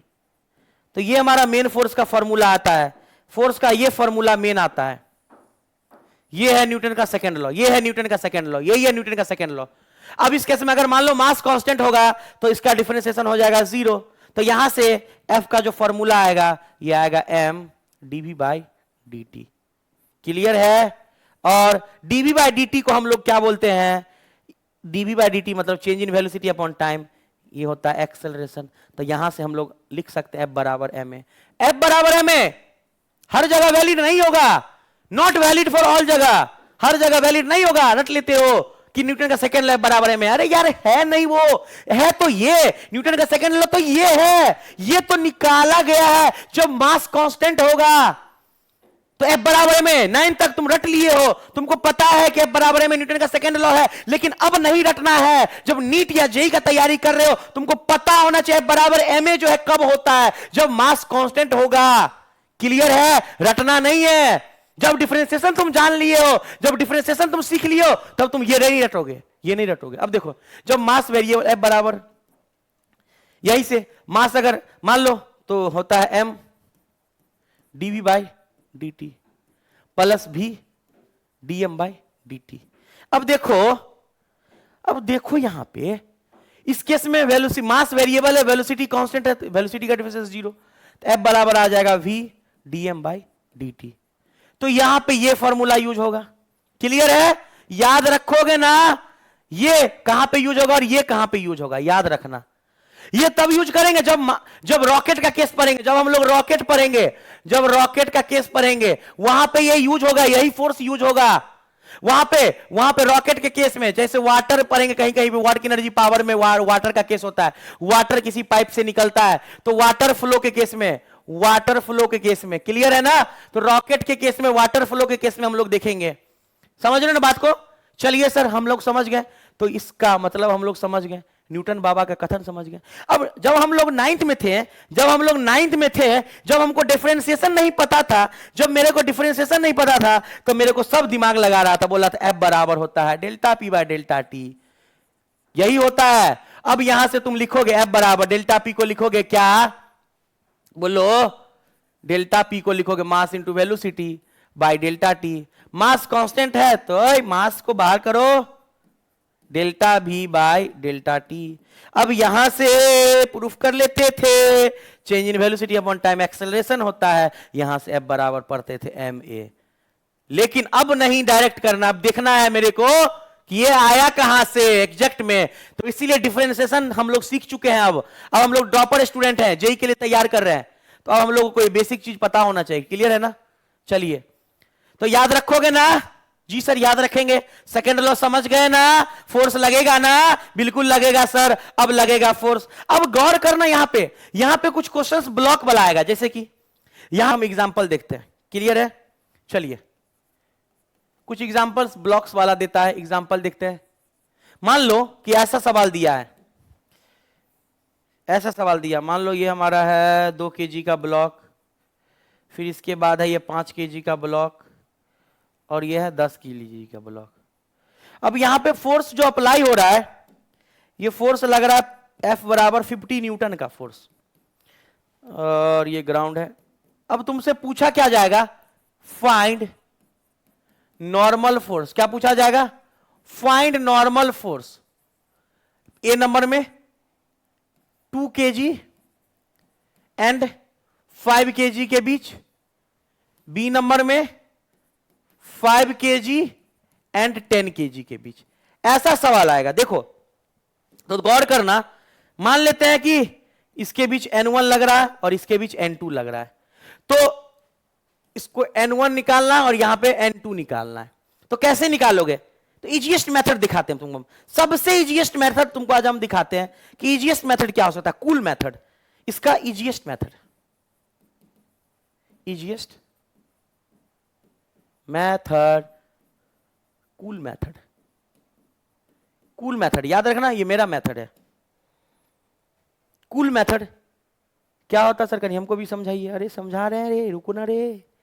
Cool method क्या है, मान लो कि अगर N1 निकालना हो तो देखना ये फोर्स जो है इस पे भी लग रहा है, इस पे भी लग रहा है, इस दोनों को छोड़ दो। N1 निकालना है, इस बाउंड्री को पकड़ लो, इस बाउंड्री को पकड़ लो, समझो पहले, कूल मेथड समझो पहले। इस बाउंड्री को पकड़ लो, इससे पहले जो भी बॉडी पे फोर्स लग रहा है सबको छोड़ दो, ऊपर में 2 kg को लिखोगे। फिर से समझो, कूल मेथड समझो। N1 निकालना, इस बाउंड्री से पहले जो भी है उसके ऊपर फोर्स लग रहा होगा, डायरेक्टली कि इनडायरेक्टली खींचेगा, लगेगा, इस सबको छोड़ दो, ऊपर इसको लिखो।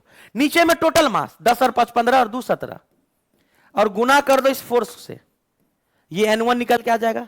अगर N2 निकालने बोले तो गौर करना, कूल मेथड, N2 निकालने बोले, पकड़ लो इस बाउंड्री के पहले, इस बाउंड्री से पहले इस पे फोर्स लग रहा है, इससे पहले बाउंड्री से पहले जहां फोर्स लग रहा है उस बॉडी को छोड़ दो, बाउंड्री से पहले जहां भी फोर्स लग रहा है उसको छोड़ दो, बाउंड्री के पीछे वाला मास लो, तो बाउंड्री के पीछे वाला मास लो 5 और 2 7, डिवाइड बाय टोटल मास, गुने जो भी फोर्स दिया है। क्लियर है? बाउंड्री से पहले जो भी मास है छोड़ दो, बाउंड्री से पहले जो भी मास है छोड़ दो। क्लियर है? बाउंड्री से पहले जो भी मास है छोड़ दो, पीछे वाला ले लेना है। जी सर समझ गए? वाओ, तो ये आ गया N1 और ये आ गया N2। ऐसा देगा जो आपको कैलकुलेट कर सकता है आसानी से, पॉइंट में बनाना नहीं होगा। जैसे हम देखते हैं सवाल, कुछ सवाल इस तरह का सवाल, या ऐसा सवाल आएगा, या ऐसा सवाल आएगा। एग्जांपल देखो,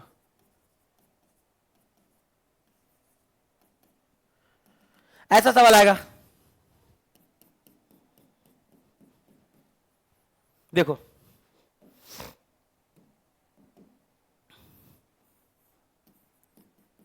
2 kg 10 kg मान लो फोर्स अप्लाई कर रहे हैं, या एक और बॉडी ले लो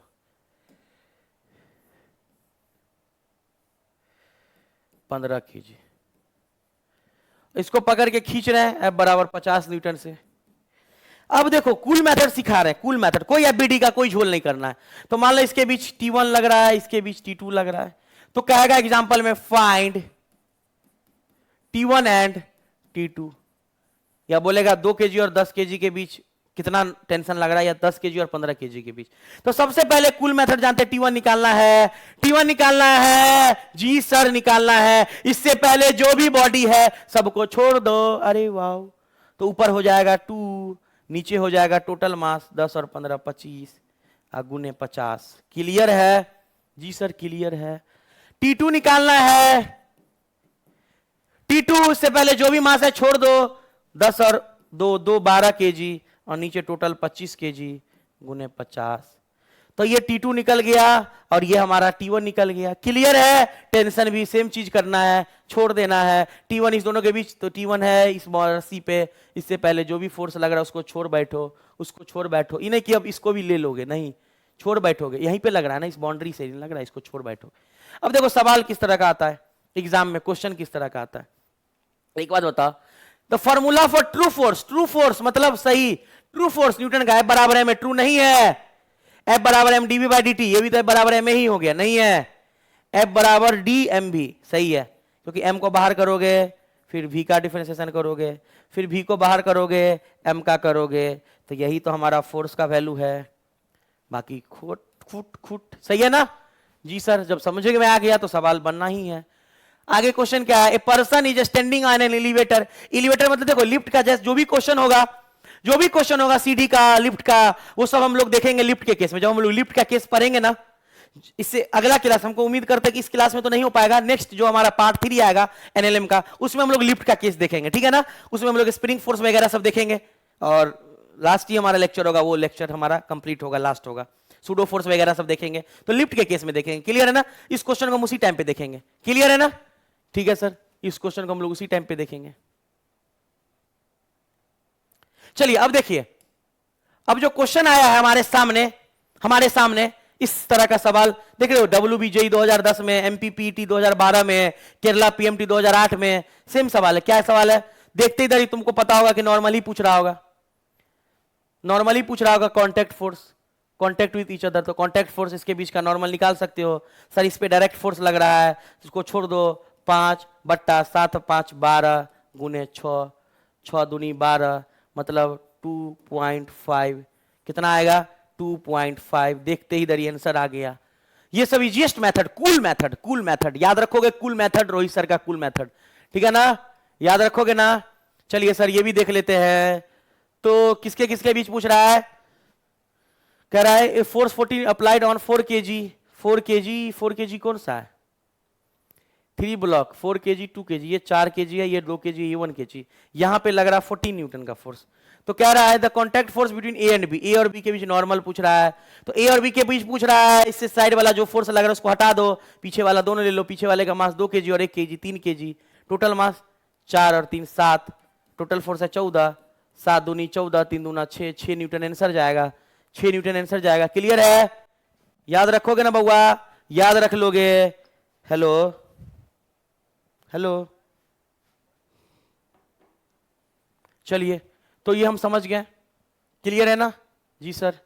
नेक्स्ट सवाल टेंशन वाला क्वेश्चन है, सेम हमारा मेथड लगाना है, कूल मेथड, ओडिशा जी 2002 का है। टेंशन T1, T1 पूछ रहा है, फोर्स इस पे लग रहा है, इसको छोड़ दो, इसको छोड़ दो। T1 बराबर दोनों 5 3 8, टोटल नीचे में 8 और 2 10, अगुने जो भी फोर्स लग रहा है 10 न्यूटन, 10 से 10 कट गया, आंसर आ गया 8 न्यूटन। क्लियर है? इजीएस्ट मेथड, कूल मेथड, मजा आ गया सर, ये सब एकदम इजी हो गया है सवाल, देखते ही दरी सवाल बन रहा है, बिल्कुल बनेगा, बीडी का झोल नहीं लगेगा। ये सवाल को बनाओ। उड़ीसा जी 2008 का सवाल है, कह रहा है T2 विल बी, T2 निकालना है, फोर्स इस पे लग रहा है, T1 कितना लग रहा है? 40 का, 40 न्यूटन का, इसको छोड़ दो, तो T2 निकालना है, दोनों का मास देख लो कितना है 10 kg और 6 kg, तो 16 बटा 4, 16 4 20, और गुना कर दो 40, तो हो जाएगा 2 बार में 16 दूना 32, तो 32 न्यूटन आएगा। कितना आएगा? 32 न्यूटन। क्या मजा आ रहा है ना? मजा आ रहा है कि नहीं आ रहा है? जी सर आ रहा है। तो बस इतना ही हम चाहते हैं कि आपको इंटरेस्ट लगे, आपको मजा आए। चलिए, अब जो हमारा टॉपिक है वो है रॉकेट प्रोपल्सन। रॉकेट प्रोपल्सन मतलब रॉकेट हवा में उड़ रहा है, तो रॉकेट उड़ने के केस में हम लोग क्या बोले हैं? रॉकेट के केस में, रॉकेट प्रोपल्सन के केस में, रॉकेट प्रोपल्सन के केस में बउआ याद रखना, वेलोसिटी हमारा कांस्टेंट होगा, वेलोसिटी हमारा कांस्टेंट होगा, और मास हमारा वेरिएबल होगा, मास हमारा वेरिएबल होगा। वाओ सर, तो इस केस में जो फोर्स लगेगा इसको हम लोग अपथरस्ट के नाम से भी जानते हैं, अपथरस्ट।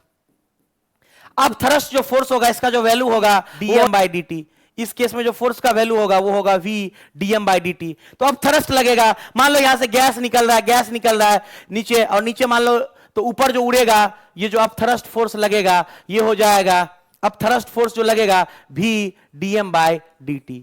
अब थ्रस्ट फोर्स कितना लगेगा? v dm/dt। और याद रखोगे इसको नीचे से ग्रेविटी भी लगेगा, इसके ऊपर mg फोर्स भी लगेगा। क्लियर है ना? क्लियर है ना बउआ? क्लियर है ना? जी सर। जब इसमें कोई एक्सेलरेशन नहीं होगा, हम सुनो पहले, ये कब? जब वेलोसिटी कांस्टेंट होगा, मास वेरिएबल होगा, तो अब थ्रस्ट फोर्स लगेगा। तो याद रखना इस केस में जो ft है, थ्रस्ट फोर्स है, mg के बराबर होगा। mg के बराबर कब होगा? जब हमारा वेलोसिटी क्या होगा बउआ? जब वेलोसिटी हमारा क्या होगा? कांस्टेंट होगा। क्लियर है ना? जी सर क्लियर है, क्लियर है सर, क्लियर है, बात को समझ गए हम लोग, ठीक है ना? याद रख लेना, क्लियर है ना? थ्रस्ट फोर्स ऊपर लगेगा, mg नीचे लग रहा है। तो याद रखना रॉकेट का, रॉकेट प्रोपल्सन का केस याद रख लेना। देखो रॉकेट का जो केस है बहुत प्यारा केस है, रॉकेट का जो केस है, रॉकेट का जो केस है बहुत प्यारा केस है। जो ft थ्रस्ट लगेगा वो हो जाएगा v dm/dt, v dm/dt। ये जो dm/dt होता है, dm/dt होता है, ये होता है रेट ऑफ फ्यूल बर्निंग। क्या होता है? ये होता है, ये होता है रेट ऑफ फ्यूल बर्निंग। क्या होता है? Rate of fuel burning. Clear है? क्लियर है ना? क्लियर है ना? ये जो वेलोसिटी है रिलेटिव है, क्या है? ये रिलेटिव वेलोसिटी है। क्या है? रिलेटिव वेलोसिटी है। क्लियर है ना? ये गिवन रहेगा आपको, क्या रहेगा? गिवन रहेगा। क्लियर है ना? ft का मतलब क्या होता है? Up thrust force. क्लियर है ना? Thrust force. क्लियर है ना? जी सर क्लियर है। तो याद रखना,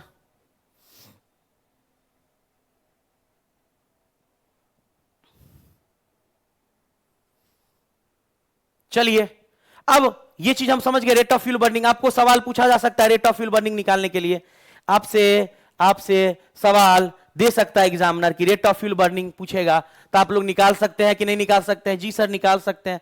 आइए क्वेश्चन पे देखते हैं हम लोग, क्वेश्चन देखते हैं, क्वेश्चन देखते हैं। सबसे पहला क्वेश्चन क्या है? A rocket of mass 120 kg, rocket का मास 120 केजी है। ठीक है सर समझ गए, रॉकेट का मास 120 केजी है। फायर्ड इन अ gravity free space, gravity free space में फायर किया गया है, गैस उससे निकल रहा है, ठीक है ना, विथ वेलोसिटी इतना, ठीक है, at rate of 1 kg, at rate of मतलब dm/dt जो है ये 1 kg पर सेकेंड है। ठीक है sir. The initial acceleration of rocket, what will be the initial acceleration of rocket? ठीक है sir. A rocket is fired in of gravity free space is acting a gas, velocity इतना, at rate of इतना, velocity भी दिया हुआ है। चलिए ठीक है सर, तो यहां से हम लोग पता है बराबर क्या होता है, v dm by dt। Clear है, क्लियर है ना। और f बराबर हम लोग लिख सकते हैं m में, क्या लिख सकते हैं m में, v dm by dt। Clear है जी सर, क्लियर है, 100% क्लियर है सर, क्लियर है सर।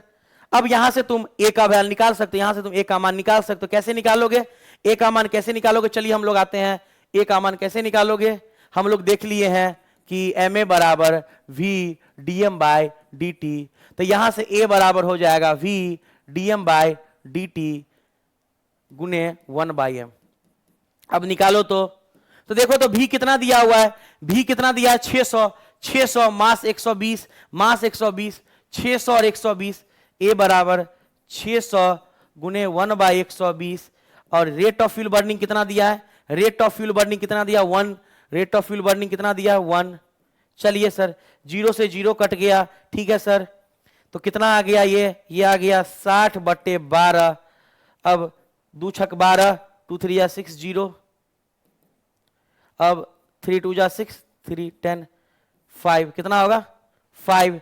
तो कितना आ गया एक्सेलरेशन, 5 मीटर पर सेकेंड स्क्वायर। देखो है क्या, 5 मीटर पर सेकेंड स्क्वायर, ऑप्शन है नहीं। तो याद रखना एक्सेलरेशन का वैल्यू कितना आ गया, एक्सेलरेशन का वैल्यू कितना आ गया, ये जो एक्सेलरेशन पूछ रहा था कितना आ गया, ये आ गया 5 मीटर पर सेकेंड स्क्वायर। क्लियर है ना, क्लियर है ना बाबू, समझ में आ रहा है ना, जी सर समझ में आ रहा है। तो याद रखोगे ना, जी सर याद रखेंगे। चलिए नेक्स्ट क्वेश्चन, नेक्स्ट क्वेश्चन क्या है हमारा, क्या रहा है, for a rocket propulsion velocity of exhaust gas relative to rocket इतना केजी मीटर पर सेकेंड। मतलब velocity of exhaust gas relative to rocket, दिया हुआ एग्जॉस्ट गैस का वेलोसिटी, मतलब ये दिया हुआ वेलोसिटी। क्लियर है ना बउआ, ये है वेलोसिटी, एग्जॉस्ट गैस का वेलोसिटी है। मतलब कितना दिया है, v बराबर दिया है 2 किलोमीटर पर सेकेंड। अब उसके बाद क्या रहा है, if the mass of rocket is इतना, रॉकेट का मास है 1000 ग्राम, कितना 1000 किलोग्राम, मतलब मास ऑफ रॉकेट है 1000 kilogram. Then the rate of fuel consumption, मतलब रेट ऑफ फ्यूल कंजम्पशन, मतलब क्या है dm by dt, dm by dt पूछ रहा है। तो कह रहा है, चलो एक बात दे दो, विथ अप एक्सेलरेशन, मतलब रॉकेट के ऊपर रॉकेट भी उड़ रहा है। मतलब ये जो रॉकेट है, ये जो रॉकेट है आपका, ये जो रॉकेट है आपका, ये जो रॉकेट है ये ऊपर उड़ रहा है ए एक्सेलरेशन से, वही है ना, रॉकेट जो आपका ए एक्सेलरेशन से ऊपर उड़ रहा है। ऊपर की तरफ लगेगा थ्रस्ट फोर्स और नीचे की तरफ क्या लगेगा, mg लगेगा, नीचे की तरफ क्या लगेगा, mg लगेगा। अब देखो गौर से, अब देखो गौर से, अगर mg लगा है तो यहां पे तुम क्या कर सकते हो, ऊपर एक्सेलरेशन है, मतलब थ्रस्ट फोर्स माइनस mg बराबर ma। इक्वेशन बन सकता है, बिल्कुल बन सकता है sir, thrust force minus mg बराबर ma। क्लियर है ना, जी सर क्लियर है। तो अब यहां पे तुम लिख सकते हो, देखो थ्रस्ट फोर्स क्या होता है, v dm by dt minus mg बराबर ma, v dm by dt। अब यह से देखो, गौर करते देखो कि वेलोसिटी कितना है, वेलोसिटी कितना दिया है, यह है 2 और मास है 1000, 2 और 1000, तो वेलोसिटी रखो 2। हमको यही तो निकालना है, हमको यही तो निकालना है, dm बाई dt, हमको निकालना है dm बाई dt। तो ये रुक जा, वेलोसिटी कितना है, वेलोसिटी देखो पहले, वेलोसिटी कितना है, वेलोसिटी है 2, कितना है वेलोसिटी, वेलोसिटी है 2, dm by dt minus mg, m कितना है, m देखो तो m कितना है, m कितना दिया है, मास कितना है, मास है 1000, मास कितना है 1000, तो मास कितना है बउआ 1000 गुना g, और m कितना 1000 गुना a। अब यहां से तुम निकाल सकते हो, इसको उधर लेके चले जाओ, तो 2 dm बाई dt।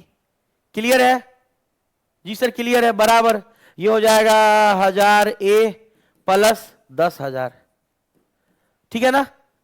अब हमको ये चाहिए, तो देयरफॉर dm बाई dt चाहिए, तो ये हो जाएगा, एक मिनट, एक्सेलरेशन भी दिया है क्या, एक्सेलरेशन कितना दिया है 4.9, कितना दिया है 4.9। तो एक बात बताओ, हम एक्सेलरेशन को ले सकते हैं 1000 गुना कितना ले सकते हैं 4.9 प्लस 10,000, प्लस कितना होगा बउआ 10,000। अब देखो यहां पे तुम जब कैलकुलेट करोगे तो dm बाई dt आराम से निकल जाएगा। अगर मान लो हम लोग 5 ले लेते हैं, हम लोग 5 ले लेते हैं, तो 5 ले लेंगे तो कितना होगा 5000 प्लस 10,000, कितना हो जाएगा, तो ये 5000 होगा, होगा ना 5,000 और ये कितना है 10,000, तो ये हो जाएगा 15,000। कितना हो जाएगा डीएम बाई dt 15,000। अब गौर करो ये किस में था, ये 4.9 मीटर पर सेकेंड, ये किलोग्राम, ये 2 किलोमीटर पर सेकेंड में था। इसको मीटर में बदलोगे, यहां पे देखो 2 किलोमीटर पर सेकेंड में है, 2 किलोमीटर पर सेकेंड में है, ये हो जाएगा 2000 मीटर पर सेकेंड। तो जहां पे तुम 2 लिए हो वहां पे 2000 लेना होगा, जहां पे तुम 2 लिए हो, 1 मिनट देखो, जहां पे 2 लिए हो, यहां पे 2 लिए हो, यहां पे 2000 लेना होगा। कितना लेना होगा, क्योंकि ये किलोमीटर में था, हमको मीटर में चाहिए, तो ये हो जाएगा 2000। कितना हो जाएगा बउआ 2000। अब 2000 से डिवाइड करोगे तो एक्सेलरेशन का मान कितना है, एक्सेलरेशन का मान है 4.9, हम लोग 5 ले सकते हैं अप्रॉक्स में, और ये हो जाएगा 10,000। कितना हो जाएगा 10,000, और डिवाइड कर दो, कितने से डिवाइड करोगे 2000 से, 2000 से डिवाइड कर दो तो कितना हो जाएगा ये 15,000। कितना हो जाएगा ये 15,000 डिवाइडेड बाय कितना हो जाएगा 2000, 3 जीरो से कट गया, 2 7 जा 14, 2 5 जा 10, 7.5। कितना आएगा 7.5 है क्या ऑप्शन कोई, अप्रॉक्स में होगा क्योंकि हमने एक्सेलरेशन को 4.9 की जगह 5 लिया है, तो 7.5 लगभग 7.35। तो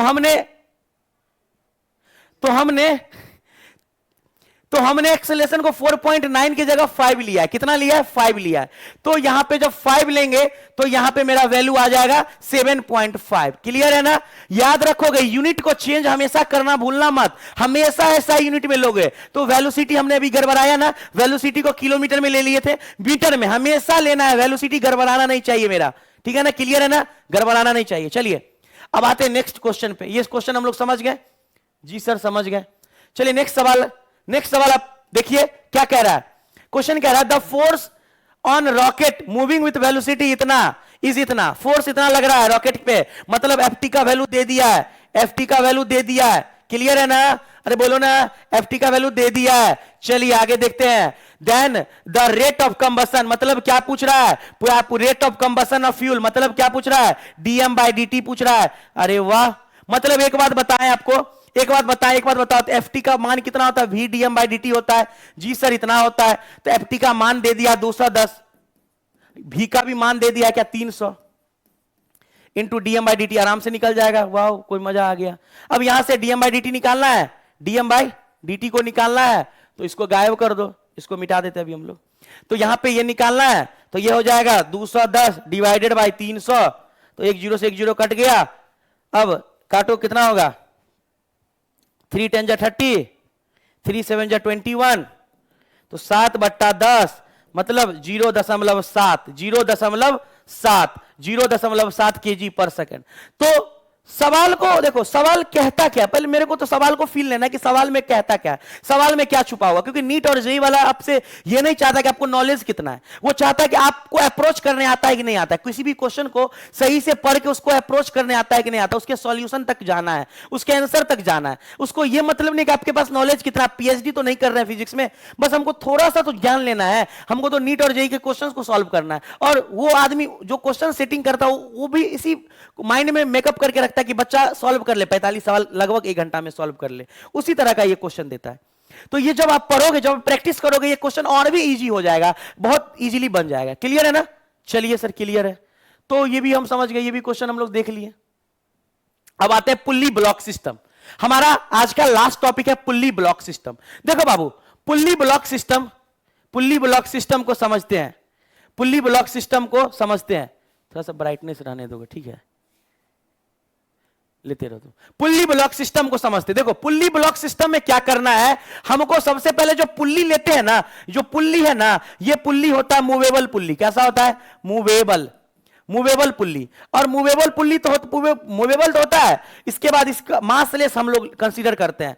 मासलेस क्या कंसीडर करते हैं बउआ, हम लोग ये मान के चलते हैं कि पुल्ली का मासलेस है, पुल्ली मासलेस है, और एंड फ्रिक्शनलेस भी है, और फ्रिक्शन भी नहीं है, मान के चलते हैं, लेकिन ऐसा तो संभव नहीं है, लेकिन हम लोग मान के चलते हैं पुल्ली मासलेस और फ्रिक्शनलेस है, तो ही हम क्वेश्चन को सॉल्व करते हैं। क्लियर है ना, याद रखना पुल्ली को मासलेस और फ्रिक्शनलेस कंसीडर करना होगा। देखो गौर से देखोगे, हम लोग पुल्ली ब्लॉक सिस्टम को पढ़ने जा रहे हैं, और पुल्ली ब्लॉक सिस्टम बहुत मजेदार क्वेश्चन पूछा जाता है। देख लो, इसमें भी हम लोग कूल मेथड जानेंगे। मान लो ये मेरा पुल्ली है, 2 मास है, एक M1 है और दूसरा मान लेते M2 है। ये पुल्ली हमारा क्या है, मूवेबल पुल्ली। ये पुल्ली जो होता है ना, जो अभी हम लोग क्वेश्चन पूछा जाए, पहला तो मासलेस होगा, मासलेस होता है, और दूसरा ये फ्रिक्शनलेस मानते हैं हम लोग, मान के चलते हैं, फ्रिक्शन लेस मान के चलते हैं। अब देखो ये जो यहां कंसीडर करते हैं कि M2 बड़ा है M1 से, M2 बड़ा है M1 से, अगर ये मास बड़ा है तो ये नीचे गिरेगा, एक्सेलरेशन नीचे होगा, इसका एक्सेलरेशन ऊपर हो जाएगा। क्लियर है ना बउआ? अब इस रस्सी से बंधा हुआ है, इस रस्सी से बंधा हुआ, रस्सी में क्या लगेगा सर? टेंशन लगेगा, हमेशा बॉडी से दूर होता है, सेम टेंशन। हाँ सर एक ही रस्सी है, एक ही रस्सी इधर से इधर गया है। जी सर समझ गए। अब यहां से तुमसे पूछा जाएगा एक्सेलरेशन क्या होगा, तो हम अपना कुल मेथड बता दें, हम अपना कुल मेथड बता दें। एक बार बताओ, यहां पे फोर्स क्या लगेगा? M1G। यहां पे फोर्स क्या लगेगा? M2G। बात समझ रहे हो? यहां पे हम अपना कुल मेथड बताते, क्या बताते हैं? Cool method. हम अपना कूल मेथड देखते हैं। तो मेरा कूल मेथड यह कहता है कि अगर एक्सेलरेशन चाहिए ना, तो बड़का फोर्स में से छोटका माइनस करोगे। एक बात बताओ, यहां पे एक्सेलरेशन नीचे है, मतलब ये फोर्स डोमिनेट करेगा ना? जी सर। तो बड़का फोर्स हो गया, बड़का फोर्स क्या हो गया? ये हो गया M2G, माइनस करेंगे छोटका फोर्स M1G, बट्टा टोटल मास बट्टा M1 प्लस M2। याद रखना कूल तरीका, कूल मेथड, कोई मेरा जुगाड़ नहीं है, बस ये सब कुछ है किसी ना किसी किताब में, कुछ हम नया नहीं बता रहे हैं। तो ये एक्सेलरेशन निकल जाएगा। बात समझ रहे हो ना? जी सर समझ रहे। तो एक्सेलरेशन फाइंड करने आपको पूछा जाएगा इस केस में। तो याद रखना बड़का वाला जिसमें एक्सेलरेशन नीचे होगा, जो बॉडी ज्यादा भारी होगा नीचे गिरेगा, जो बॉडी कम भारी होगा ऊपर जाएगा। तो ये फोर्स जो डोमिनेट करेगा, ये माइनस इसमें से करेंगे। क्लियर है ना? तो ये पुली ब्लॉक सिस्टम होता है, इसी केस से आपको पूछा जाएगा। यही एक्सेलरेशन निकालने के लिए आपको बहुत बार बार इक्वेशन लिखो, इक्वेशन को डिवाइड करो, फिर टेंशन निकालो। एक्सेलरेशन निकल जाएगा तो हम टेंशन आराम से निकाल लेंगे। इक्वेशन क्या है? ये नीचे आ रहा है ना ब्लॉक, ये नीचे आ रहा है, मतलब M2G डोमिनेट कर रहा है, माइनस T बराबर हो जाएगा M2A। तो एक्सेलरेशन निकल गया तो आराम से तुम टेंशन निकाल सकते हो। एक्सेलरेशन निकल गया तो तुम आराम से टेंशन निकाल सकते हो। याद रखना, याद क्या रखोगे? इसको सॉल्व करोगे, याद क्या रखना है? इसको याद रखने वाला चीजें नहीं है, याद रखने वाला चीजें नहीं है। याद तो ये रखना है, याद तो आपको ये रखना है, ये चीज याद तो आपको ये करना है। ठीक है ना? चलिए सवाल पे आते हैं। सर सवाल करवाइए। जी सर करवाते हैं। चलिए ये भी हम समझ गए पुल्ली ब्लॉक सिस्टम का कंसेप्ट। आइए क्वेश्चन पे बहुत बेहतरीन क्वेश्चन है, 2000 में पूछा गया है। ये M2 है, ये M1 है, हमको लग रहा है ये भारी होगा। देखो ना, M1 है 5 kg, ये 10 kg, भारी है। ये भारी है, भरकम है, तो भारी है तो नीचे गिरेगा। अरे नीचे गिरेगा ना। M2 का मास कितना है सर? M2 का 10 kg। M1 का कितना है सर? 5 ग्राम है ना, 5 ग्राम, ये 10 ग्राम। तो नीचे आ जाएगा 10G, इधर इस नीचे आ जाएगा 5G। क्लियर है? तो बड़का कौन है सर? 10G। तो एक्सेलरेशन निकालना, 10G में से 5G घटा दो, बटे टोटल मास 10 प्लस 5। तो ए बराबर कितना आ गया? 5G बट्टा 15। तो 5 तिरिक 15, G बाई 3, G बट्टा 3 है कहीं, G बट्टा 3। तो ये सब कर सकते हो। कुल मेथड अगर आपको पता है, आप अगर जानकार हो तो फिर बना सकते हो। बाहर से ठीक है, रहने दो। घुमा रहे हो ना पूरा? ठीक, अच्छा आ रहा है ना? ब्लैक नहीं ना आ रहा है? ऊपर इसमें भी दिखा देना, ठीक है ना? तो ये जान लेना, ये जानकारी होना चाहिए कि तुमको ये मेथड आना चाहिए। ठीक है ना? कूलेस्ट मेथड याद रख लेना। ठीक है ना? चलिए नेक्स्ट क्वेश्चन हम लोग देखते हैं। नेक्स्ट क्वेश्चन हम लोग देखते हैं। ये पूछा गया जिपमर 2001 में, AMU इंजीनियरिंग 2010 में सवाल है। तो कूलेस्ट मेथड आपको पता है तो सेकंड भी नहीं लगेगा, सवाल सॉल्व हो जाएगा। मेरा कुल मेथड आपको पता है कि इस मेथड पे चलेंगे तो सवाल बिल्कुल सॉल्व हो जाएगा। फिजिक्स जादू है, आसान है, बिल्कुल आसान हो जाएगा। देखो ये 6 kg है, ये 10 kg है, तो बताओ नीचे कितना लगेगा? 10G लगेगा। ये कितना लगेगा? 6G। जी का मान मत समझ, जी का मान एक्सेलरेशन ड्यू टू ग्रेविटी। जी का मान होता है एक्सेलरेशन ड्यू टू ग्रेविटी। जो वेट लिखते हैं ना, वेट फोर्स बोला mg, तो ये मास है और ये जी से गुना कर देते हैं। तो एक्सेलरेशन निकालना है तो बड़का फोर्स कौन है? 10G। 10G में से माइनस कर लेंगे 6G, ठीक है ना, बट्टे टोटल मास 16। तो कितना हो जाएगा सर? 4G बट्टा 16, 4 चौक 16, G बाई 4, G बाई 4।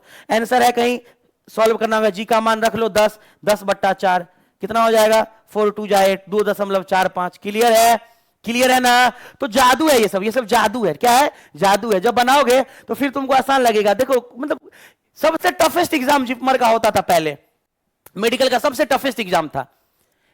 तो इस जिपमर जैसे एग्जाम में ये सब क्वेश्चन पूछा गया, मतलब नीट में तो इससे भी आसान आएगा, बिल्कुल आएगा। नीट में भी पूछा गया ऐसा सवाल पूछ सकता है। एग्जामिनर को पता है कि आपको इसका शॉर्टकट पता होगा, क्योंकि वो जान चुका है। उसको एग्जामिनर जो सेट करता है कॉपी, उसको भी पता होता है कि सवाल को हम लोग कैसे डील करेंगे। तो जो बच्चा सबसे पहले बनाएगा वो बच्चे का सिलेक्ट हो जाएगा, वो बच्चा चला जाएगा। तो तुम पहले देखोगे क्वेश्चन, देखते इधर ही तुम मुंह से बना सकते हो, पेन का जरूरत ही नहीं है। तुम मुंह से बनाओगे तो हम सॉल्व करके बता दिए, लेकिन तुम मुंह से बना सकते हो। क्लियर है ना? जी सर क्लियर है। चलिए आगे चलते हैं, नेक्स्ट सवाल। नेक्स्ट क्वेश्चन देखो, एकदम फर्जी सवाल है, कुछ भी नहीं। 5 केजी 10 केजी कितना बचेगा, कितना बचेगा सर बोलिए ना, कितना बचेगा? तो फोर्स कितना लग रहा है इसके नीचे सर 10G, तो वो बड़ा होगा, डोमिनेट करेगा। 5G डिवाइड बाय कितना हो जाएगा 15, तो एक्सेलरेशन का मान हो जाएगा 5G/15। यही सवाल तो कर क्या है, G/3 कितना आ गया। नीट में शायद सवाल पूछा हुआ क्या, ओडिशा JEE 2002 का सवाल है, AIEEE 2004 का, केरला PT 2005 का सवाल है। कुछ भी नहीं है, कुछ भी नहीं है। अगर तुमको पता है तो आसान है, इससे आसान कुछ भी नहीं है, इससे आसान कुछ भी नहीं है। चलिए नेक्स्ट चीज हम आगे बढ़ते हैं। तो आज हमारा बच्चों खत्म हो गया, ठीक है बच्चों, तब तक के लिए गुड बाय। हम लोग मिलेंगे नेक्स्ट क्लास में, अगले क्लास में नए लेक्चर के साथ। तो उम्मीद करते हैं आप लोगों को अच्छे से समझा पाए होंगे। तो बच्चों डेडिकेशन और कंसिस्टेंट होकर के पढ़ाई करें, रोज करें, हर दिन पढ़ाई करें, क्योंकि अभी नीट के लिए बहुत कम टाइम बचा है। तो इस टाइम में जो बच्चा मेहनत करेगा वो बच्चा सेलेक्ट हो जाएगा, ठीक है ना। लास्ट टाइम पे बच्चा करता, पहले कितनों भी आप पढ़े हो, डिपेंड नहीं करता पहले कितना भी मेहनत क्यों नहीं करो। अगर इस टाइम को आपने यूटिलाइज नहीं किया, ये क्रीम टाइम है, ये हमारा मतलब बोला जाता नहीं, ये सबसे कीमती टाइम है। तो इस टाइम को अगर आप बर्बाद कर देंगे तो फिर सेलेक्ट नहीं हो पाएंगे, क्योंकि हमने अपने टाइम में भी इस टाइम को यूटिलाइज किया था। तो अगर डॉक्टर बनना है, अगर आपको मन है कि डॉक्टर हम बनेंगे, उसके लिए मेहनत करना होगा, उसके लिए जी जान लगा देना होगा। आज से आप लोग बहुत मेहनत कीजिए, ठीक है ना। फिजिक्स के एक एक लेक्चर को कंटिन्यू देखेंगे हम, हर लेक्चर में हर क्वेश्चन में अपना जुगाड़ बताते हैं, अपना कुल मेथड बताते हैं, ताकि बच्चे को आसान लगे, फिजिक्स भारी ना लगे। हम बस इतना ही चाहते हैं फिजिक्स को आसान बना दे। बस मेरे को पीएचडी नहीं करवाना, बच्चे को पीएचडी नहीं करना, बस नीट निकालना, और मेरे को पता है, ठीक है ना, ठीक है ना। मेहनत करो मेरे साथ, कंसिस्टेंट होकर के बायोलॉजी उसी प्रकार पढ़ोगे, फिजिक्स भी पढ़ोगे। हम दोनों सब्जेक्ट चाहते हैं बहुत आसान बना दे आपके लिए, ठीक है ना, नंबर बहुत अच्छा आएगा। ठीक है बच्चों, चलिए हम अलविदा लेते हैं आज की क्लास में, मिलते हैं फिर से नेक्स्ट क्लास में।